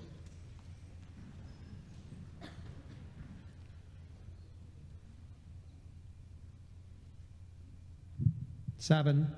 7. 6. 6. 12 and 17. The vote being 76 in the affirmative, 42 in the negative, the motion carries. So now we will vote on the amended amendment. All those in favor, please raise your hand. Okay, let me start up. We have just amended the amendment to read from 60 to 50, and now we are voting on that motion to change the number to 50. You get it? Everybody all set? Excuse me, please, let me try it one more time. There was a proposed amendment to change the number from 65 units to 60. Then there was an amendment to that amendment to change the number from 60 to 50. You just voted on changing the 60 to 50. Now we need to vote on that amended amendment. So now we are voting on the amendment to change it to 50 units. All set? Point of order?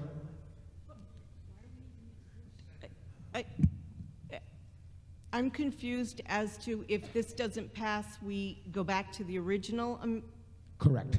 So not to the 65, but to the Ms. O'Neill's 60. No. The original motion was 65. There was, Ms. O'Neill proposed that we change that number to 60. Then there was another motion to change that 60 to 50. We voted on that change, and we approved changing her motion from 60 to 50. I think people were under the impression that if that didn't pass, then we go back to the 60. No, we have just changed her proposed amendment to 50, so we're now voting on her amendment as amended.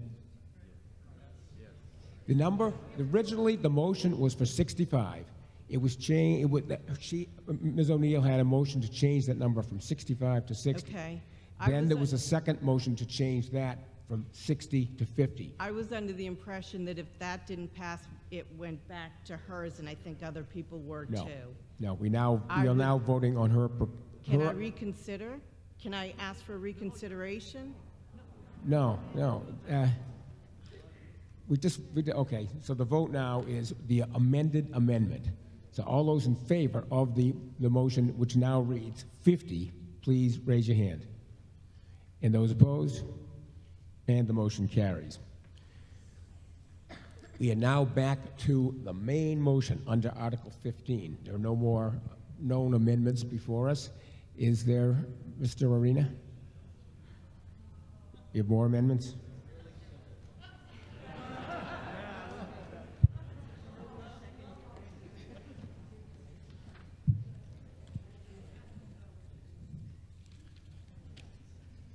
Under 10.5.11.2, subsection 5, sorry, I didn't write this.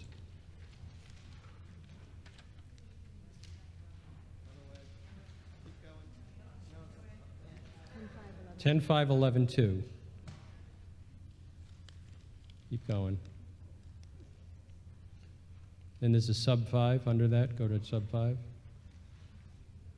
Keep going. That bullet right there in the screen, could somebody on CPDC describe the difference between adverse and extraordinarily adverse? Ms. Mercier? Thank you, Mr. Moderator. I'll do my best to remember my conversation with DHCD about this. I believe that changing this to extraordinary adverse is in keeping with what DHCD's wording is, and that they don't define significant or extraordinary, so to them, and we don't define it either, it's all just kind of. That's fine. Yeah, I can see Ivrea nodding, so I'll take that as a yes. The next is on 10.5.9. These are mostly questions about form. 10.5.9. The second paragraph, civic space. It says civic space shall be demarcated in a way that it's available to the public and the public knows it's there. And then it says when possible. Is the intention to have civic space, which may be inside a building, be subjective as to where it is in the building? In other words, do you really want to have civic space other than the first story? The rest of that sentence reads, when possible, civic space should be provided at street level. Why would you make that a conditional? Why wouldn't you just say it shall be on the first floor? And if it's not, are you saying public space could be on the third floor when the building's closed or locked? No.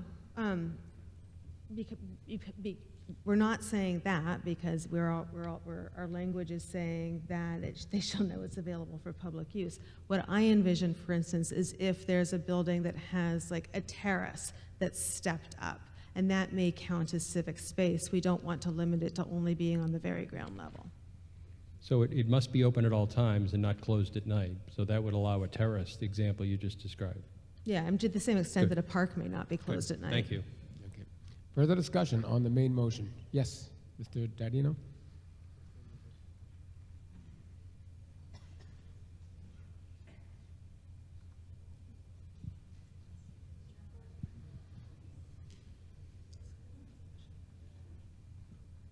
Philip Dardino, Precinct 3.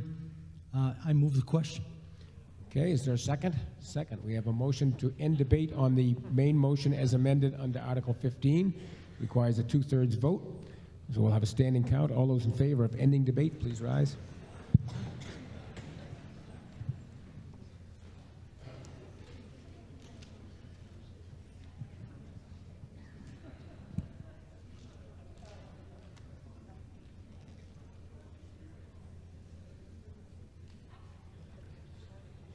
19. 19, 28, 33. 33. 33. And those opposed to ending debate? 0. 0. 1. 1. 0. 0. I had to recount 1. 1. Okay, I'm sorry. Did we get that right? Okay, and we got them all? Okay, the vote being 113 in the affirmative, 2 in the negative. Question has been moved. Debate is ended. The main motion requires a 2/3 vote, so we will have a standing count. We are now voting on the main motion as amended under Article 15. All those who are in favor, please rise.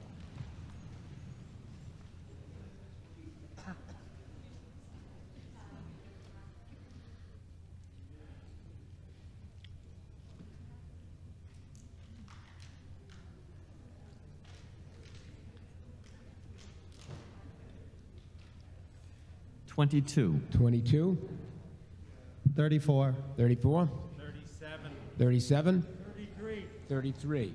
And those opposed?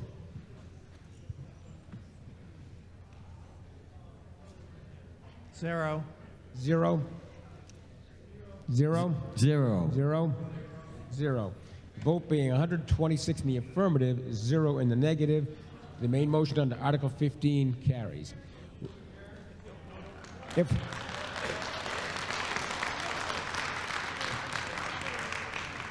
just to let you know, all we have left are 3 instructional motions.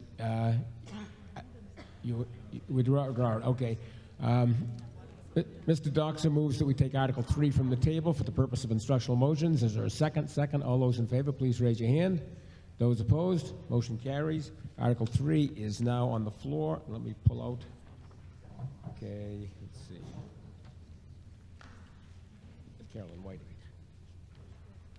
Oh, okay. First one is John Sasso.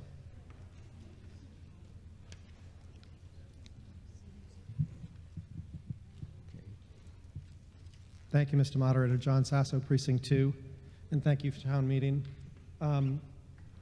So I have an instructional motion to direct the town manager, elder services, and the select board to investigate the availability of additional and/or new space via a lease property to support the needs of the senior center.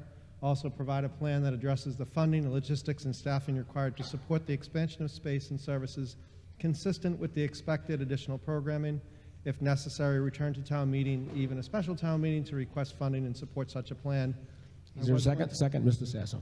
Okay. I was going to ask if you would allow me just to add, provide a report back to town meeting in November of 2022. I'm sorry, I missed that. I just wanted to add to the end of that, to provide a report back to town meeting in November of 2022. Okay, thank you. Okay. Thank you. So I just want to start by saying, first of all, I'm going to disclose I am a member of RECALC, but this instruction motion is not associated with that committee. This is an independent request, and for those of you that have read the RECALC summary, it is focused on identifying community needs to determine whether a senior center and/or a multi-generational community center should be focus of future development, not to address any specific and/or current issues. Having said that, I'd like to quickly read the text of a letter I sent to the Select Board on October of 2021. The letter was written in response to defining priorities for the town, and in it I offered the following suggestion. I believe we could address the elder services space and resource needs in the short term without the need for a new building. There appears to be commercial office space available for lease in town that would allow us to at least double their footprint. A 3-year lease with a 2-year option to extend would provide the opportunity to immediately expand elder service offerings in a time where our growing population of seniors have expressed the need for more support, especially during the pandemic. I've heard some in our community have questioned the need for this space and whether such programs would draw enough residents to have benefit. This approach would allow us to assess this without having to commit to a significant capital dollar expenditure. I would also caveat that any such effort must be accompanied by addressing other aspects of the elder services resources, such as transportation, outreach, build-out, etc., and give them the opportunity to be successful. As an added benefit, this would open up interim space at the Pleasant Street Center. I would like to remind us back in 2017, there was a report issued That was 5 years ago. That identified a number of deficiencies with the services and space being offered to our seniors, certainly not faulting any members of the town staff. This is just to remind us that the problems identified in the report went beyond simply needing more space. In fact, only 2 of the 6 recommendations were associated with space. The other 4 were related with things such as communication, partnerships, property tax, programming, accessibility, and the like. Since that report was issued, there have been some minor improvements made. The lobby's been updated, there's been some painting, there's an outside tent, to name a few. And of course, there's been a significant curtailing of the programming given the pandemic. Having spent time over the last few months looking at the current situation, talking to seniors, members of the Council on Aging, and listening to town staff, it's clear that we currently have that elder services not addressing all of the needs of our seniors, and we really do need to look at that today. If recalc does result in a new building recommendation, I don't think anybody here would argue it's at least 3 to 5 years away at best. And the creation of a new building in and of itself does not address the other salient issues, including programming, staffing, transportation, communication, et cetera. So I think finding additional space is an important step that can be worked on today, along with a plan to address some of these other deficiencies. These issues will require funding beyond what is currently planned. If we build a new building and don't address these issues, then it's not going to serve to improve the situation, which is why this request must include a plan to fund requests to address these other issues. I've heard this from a few seniors saying that if we have to wait 5 years for the solution, that might be great, but I might not be around here to see it.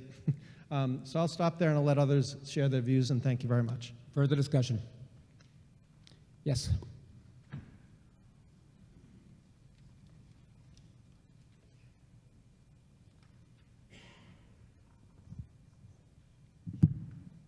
Hi, Marilyn Shapley, Precinct 7, and I'm the chair of the Council on Aging this year. Put my glasses on so I can read what I wrote. Here we go. The Pleasant Street Center staff, and I want to emphasize this, does an excellent job making the best of the Pleasant Street Center building as it is. So please don't take any of this as criticism of staff. This sometimes gets interpreted that way. That's not my intent. However, the demand for elder programming and services far exceeds our current resources. We need more space and more staff to meet the current needs. I emphasize the word current here. As you're all aware, and you've just heard some of this from John Sasso, discussion is underway regarding the long-term need for a new senior center or community center. This is very important work, but it's likely to take 3 to 5 years before the project is completed. This motion addresses an urgent, immediate need. Again, you just heard this, but in 2017, a town study found that due to its physical limitations, the Pleasant Street Center is not able to fully meet the town's senior population needs. In the years which have passed since 2017, the senior population has grown from 17% to about 27%, and the trend continues. This means that soon we're going to have about 1/3 of the town's population over 60. The capacity of the Pleasant Street Center, however, remains basically the same as it was in 2017. What was a problem then is a bigger problem now. Why does this matter? There are many reasons, as you can all imagine. Here are a few examples. First, the health and well-being of our seniors. The Senior Center plays a critical role in the health and well-being of the senior population. The 2017 study revealed that companionship and socialization were among the top 3 challenges faced by Reading seniors. Loneliness can be deadly, and it's gotten much worse through the pandemic. There's ample evidence that in addition to destroying quality of life, loneliness erodes both physical and cognitive health. However, space limitations and staff shortages limit the number we can serve at the present time. Our events are oversubscribed and have long waiting lists. There simply is not enough space, and we don't have sufficient staff. In addition, we need to better accommodate our elderly population by fostering inclusivity for those with ambulatory difficulty, deafness, and/or limited vision, all commonplace things as we get older.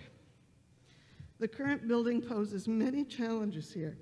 There are only 2 handicap spaces that are accessible to our ADA compliant entry. Crowded rooms make it difficult to navigate if you have a wheelchair or a walker. There's no first floor bathroom. There's inadequate space to park mobility assistive devices like wheelchairs and walkers during programs.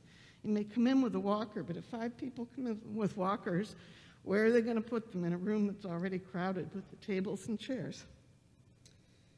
There's no waiting room for people who may be necessary companions. A lot of these people can't get there without a ride. Where's that person going to go? Other senior centers have rooms where, it's a library or something where someone could wait. Poor acoustics, we get a lot of complaints about that, and on it goes. And pardon me, I'm losing my voice here. Stayed up too late. There's also another problem. The Pleasant Street Center lacks sufficient private space for our senior case manager and nurse advocate to do their jobs. Their work requires confidential conversations with clients. It's the law. But private office space is very limited at the Pleasant Street Center.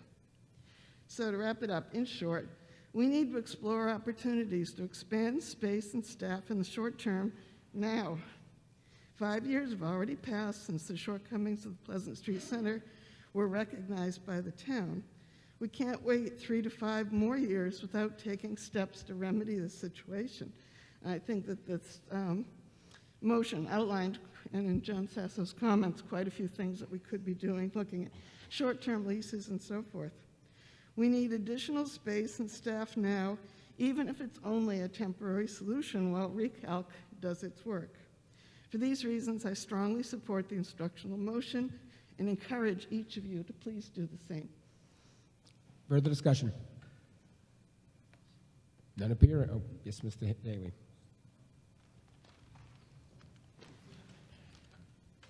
Thank you, Mr. Moderator. Christopher Haley, Select Board. I just want to clear up inaccuracy. I'm well aware that Medicare is not free. It's been argued for decades.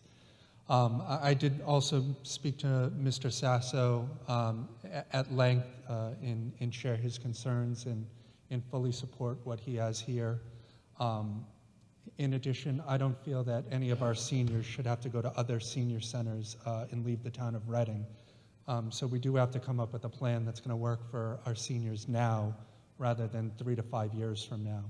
So hopefully we can put something together and then see what Recalc does with their work and the surveys and everything and see what comes back from that.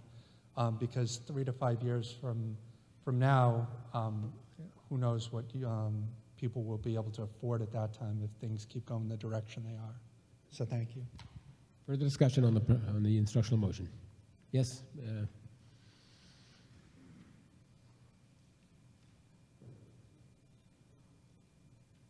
Thank you, Mr. Moderator. Karen Janowski, Precinct 2. I'm fully in support of this instructional motion as well. I believe it's an equity issue. I attended the Pleasant Street Center meeting, and I heard from a lot of seniors who are feeling neglected and ignored and overlooked, and I think they need something now, and so this kind of instructional motion will really direct the town manager and the select board to start thinking of solutions now while we're working out the space issue. It is an equity issue. We can't ignore our seniors. Thank you. Further discussion? None appearing. Oh, yes.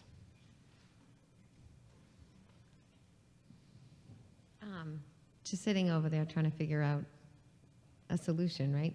Would the town ever take any of the extra monies in the budget and purchase that old Walgreens building in the middle of town to have a one-level huge senior center with parking, and then either sell that old senior center to a developer for 40R or 40B, or use it as something else that we might need in town? I don't know. That building is just sitting there, and I do feel like I've had my mom with me for 18 years. I know how much the elderly need, and the space is what they need. There's also wheelchairs, and I don't know, that just sitting there, and we should really do something really special with that building, or buy it off of them, and I don't know, just a thought. Mr. Doxer? Thank you, Mr. Moderator. Mark Doxford, Precinct 1 and Select Board. So first of all, thanks for all the support on this. I think that the previous speakers have done a great job indicating we have short-term needs and long-term needs. And it would be lovely to figure out some type of an arrangement, Lorraine, as you're suggesting. But one of the reasons Recalc exists is to kind of take a look at what the needs are first, and then what the options are. And I think that Mr. Sasso's proposal here is very complementary to that. Digging in now, figuring out what we can do now, and let's see what the needs are, figure out what the right longer-term solutions are, which could be a building or not. It could be a lot of different things, but let's see what the options are. Thank you. Further discussion? None appearing. Are we ready for the vote? All those in favor of the instructional motion, please raise your hand. Those opposed? And the motion carries. The second one is, I believe, Ms. Whiting. Yes, there she is. Carolyn Whiting, Precinct 7. I move that the Select Board is asked to bring a proposal to town meeting by November 2022 to separate vehicles and pedestrians for the safety of children walking to Wood End School. This could include acquiring land for a walking path from Roma Lane to Mariano Drive and to connect the sidewalk of Chimney Hill Lane west along Sanborn Lane to Thomas Drive. Is there a second? Second. Thank you. Ms. Whiting. And then I ask that my friend Bruce McKenzie be allowed to deliver the presentation because he lives near the Wood End School. Okay. He is not a town meeting member now, has been in the past. The bylaws allow this if town meeting has no objection. Anybody have an objection? Okay. Mr. McKenzie. Thank you, Mr. Moderator. Bruce McKenzie, resident of Precinct 8, and I live a couple houses away from the area in question. And I'm not asking on behalf of myself or my family. My kids are grown, but a lot of neighborhood kids are affected. Anyway, there's a dangerous situation just north of Wood End School. And my apologies to town meeting. This really shouldn't be brought to town meeting at this stage, but no particular committee or town official has been able to solve it. No individual resident can solve it. It's got to come to town meeting sooner or later. Anyway, on the map, there's a mistake on the map. This is at the north end of town on the west side of Main Street. Main Street runs on the left side, on the right side. Wood End School is down in the lower left. You'll see a blue oval. There's about 40 houses in that oval. The only way out is down Sanborn Lane, which runs east-west across the map. It's the only way out. They can go around the block and come back. And so there's 40 houses there sending cars east. The red oval has 70 houses, and the children, the elementary school children in that red oval, go west and following the red arrow. Where those two arrows collide is a one-house lot wide, long strip of pavement that is one car wide. It is 10 to 12 feet wide, and you got houses, cars from 40 houses, kids from 70 houses that go together where those arrows hit. Next slide. So I want to alert town meeting for this and ask you to set a deadline to ask the town government and the residents to try to come up with a solution. So let's see. In the upper right, there's a pickup truck going through the area. You see how narrow it is. There's snow there. The other pictures show the condition of the pavement. And in the lower left is a suggestion of mine as a starting point. Let's see if other people, the engineering department, can come up with a better idea. So my suggested solution is for the town to acquire and build a sidewalk just one house long, just 5 feet wide. So lower left, step A, ask the town to acquire this little strip of land and then build a sidewalk. The remainder of the private way is about 1,000 feet, and something should be done there too, but it's less critical because the road is wider, maybe a pedestrian lane, just a strip of paint and some signs. And this might be eligible for other funding. I'm happy to pass the hat among my neighbors. There might be something like the Safe Routes to School grant, state money, which was used at Washington Street. Next slide, please. In the interest of time, I'm going really fast. So the reason this came to a head now is there are 3 houses being built behind 3 of the other houses. And this got us talking, and CPDC was not able to encourage the developer to improve the road. So they're building 3 houses behind, they're putting us in a sidewalk. So that gray curl is a sidewalk that will be for the benefit of new residents, but where the blue arrows are, there will be no sidewalks. I point out the lot in the middle, lot 105, that is owned by a single person. He happens to own, at one time he happened to own the other 2 lots too. But that one former lot will have a brand new house in the back with sidewalks where only 3 or 4 or 5 children use that sidewalk. In the front of the house, there'll be no sidewalk. It was the same parcel of land, same owner. There was something broken in our process. CPDC wasn't allowed to fix this. They had some restrictions on them.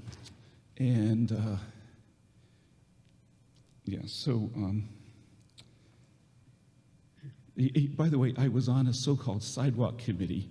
When Wood Inn School was first opened to the local children, I was on a committee and we looked at the different streets, we looked at the safety issues, and we recommended sidewalks be built on certain streets in a certain sequence, certain priority.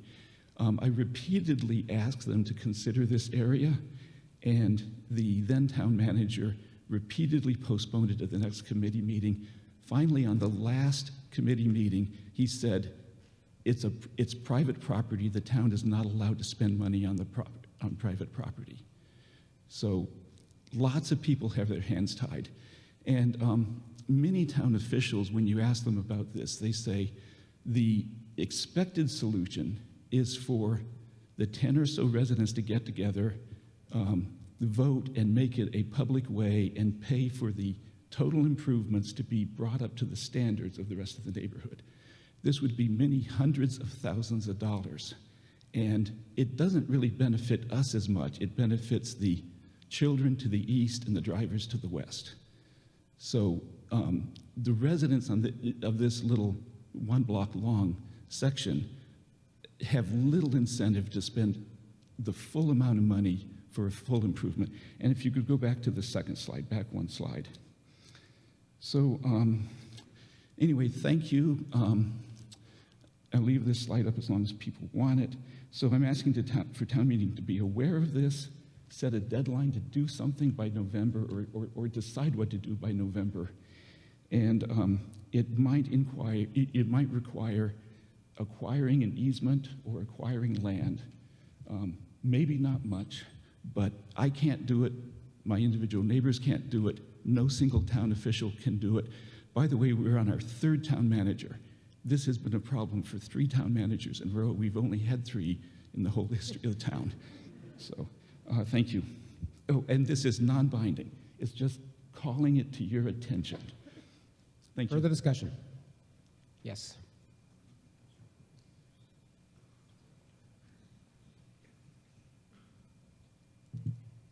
Thank you, Mr. Moderator. Todd Merkel, Precinct 8. I'll try and do this quickly so we can get out of here. So I live in this development. I do not live in this specific section of Sanborn Lane. That's the subject here. My kids are through Wood End School. They never went through that section. They never had to. So this, like Mr. McKenzie, this doesn't affect me directly per se. What I will say is I walk my dog twice a day through that section. And the specific section that Mr. McKenzie highlighted on the west end of that private drive is extremely narrow. And when I walk through there with my dog, cars come through there and I have to hop onto neighbors' front lawns to avoid getting hit, which I have no problem with. I can take care of myself. I can take care of my dog. But that's what I have to do. I see 5, 6, 7, 8-year-old kids unaccompanied walking through that private drive every day. There's going to be a tragedy at some point if this isn't addressed. It's an accident waiting to happen. It's too narrow. That one specific section is way too narrow, but the entire private drive is generally too narrow. I don't have the specific solution. There are complexities given the fact that this is a private drive. There are legal and practical and logistical complexities to fixing this problem. But I support the motion because I believe that something has to be done before there's a tragedy on this street. Thank you. Further discussion? None appearing. Are we ready for the vote? All those in favor of the instructional motion, please raise your hand. Those opposed? And the motion carries. The third and final instructional motion is from Ms. Alvarado. Oh, Mr. Berman, are you making the motion?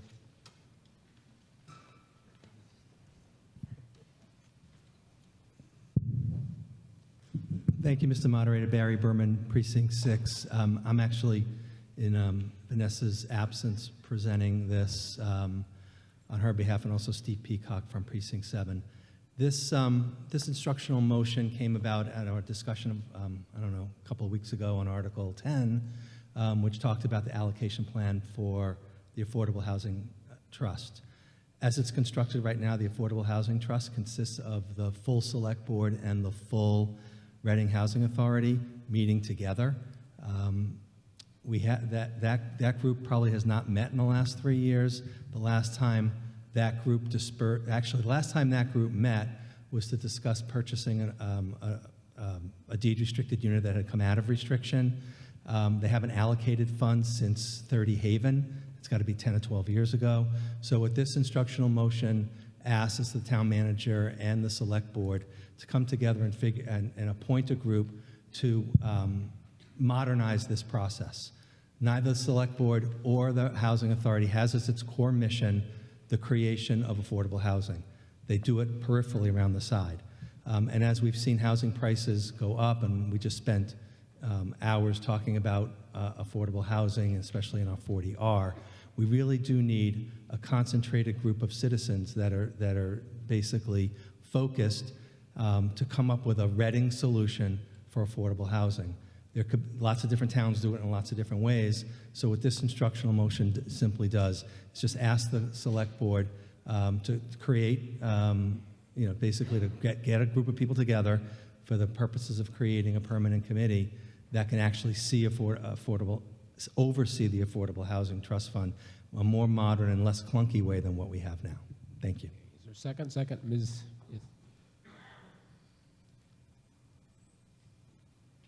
Thank you, Mr. Moderator, town meeting members. Jean Delios, Assistant Town Manager, and I was the person that presented Article 10 on the Affordable Housing Trust Fund.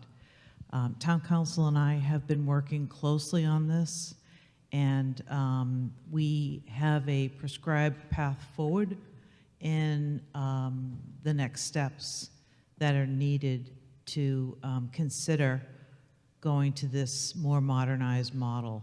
I think I mentioned the other night that this is something I've worked on 3 times with 3 different representatives, and I'm basically 0 for 3.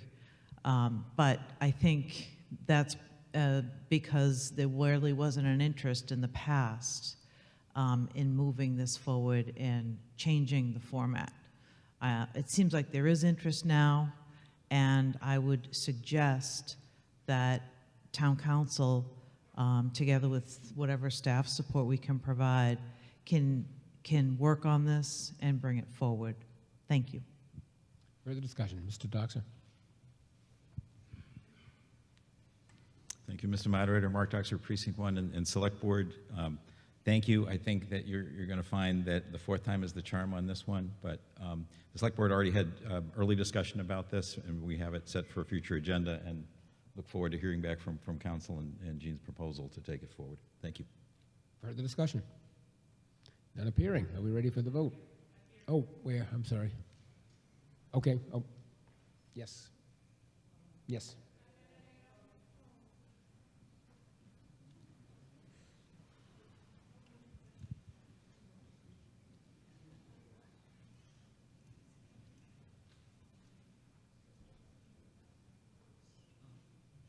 Phil Dardino, Precinct 3.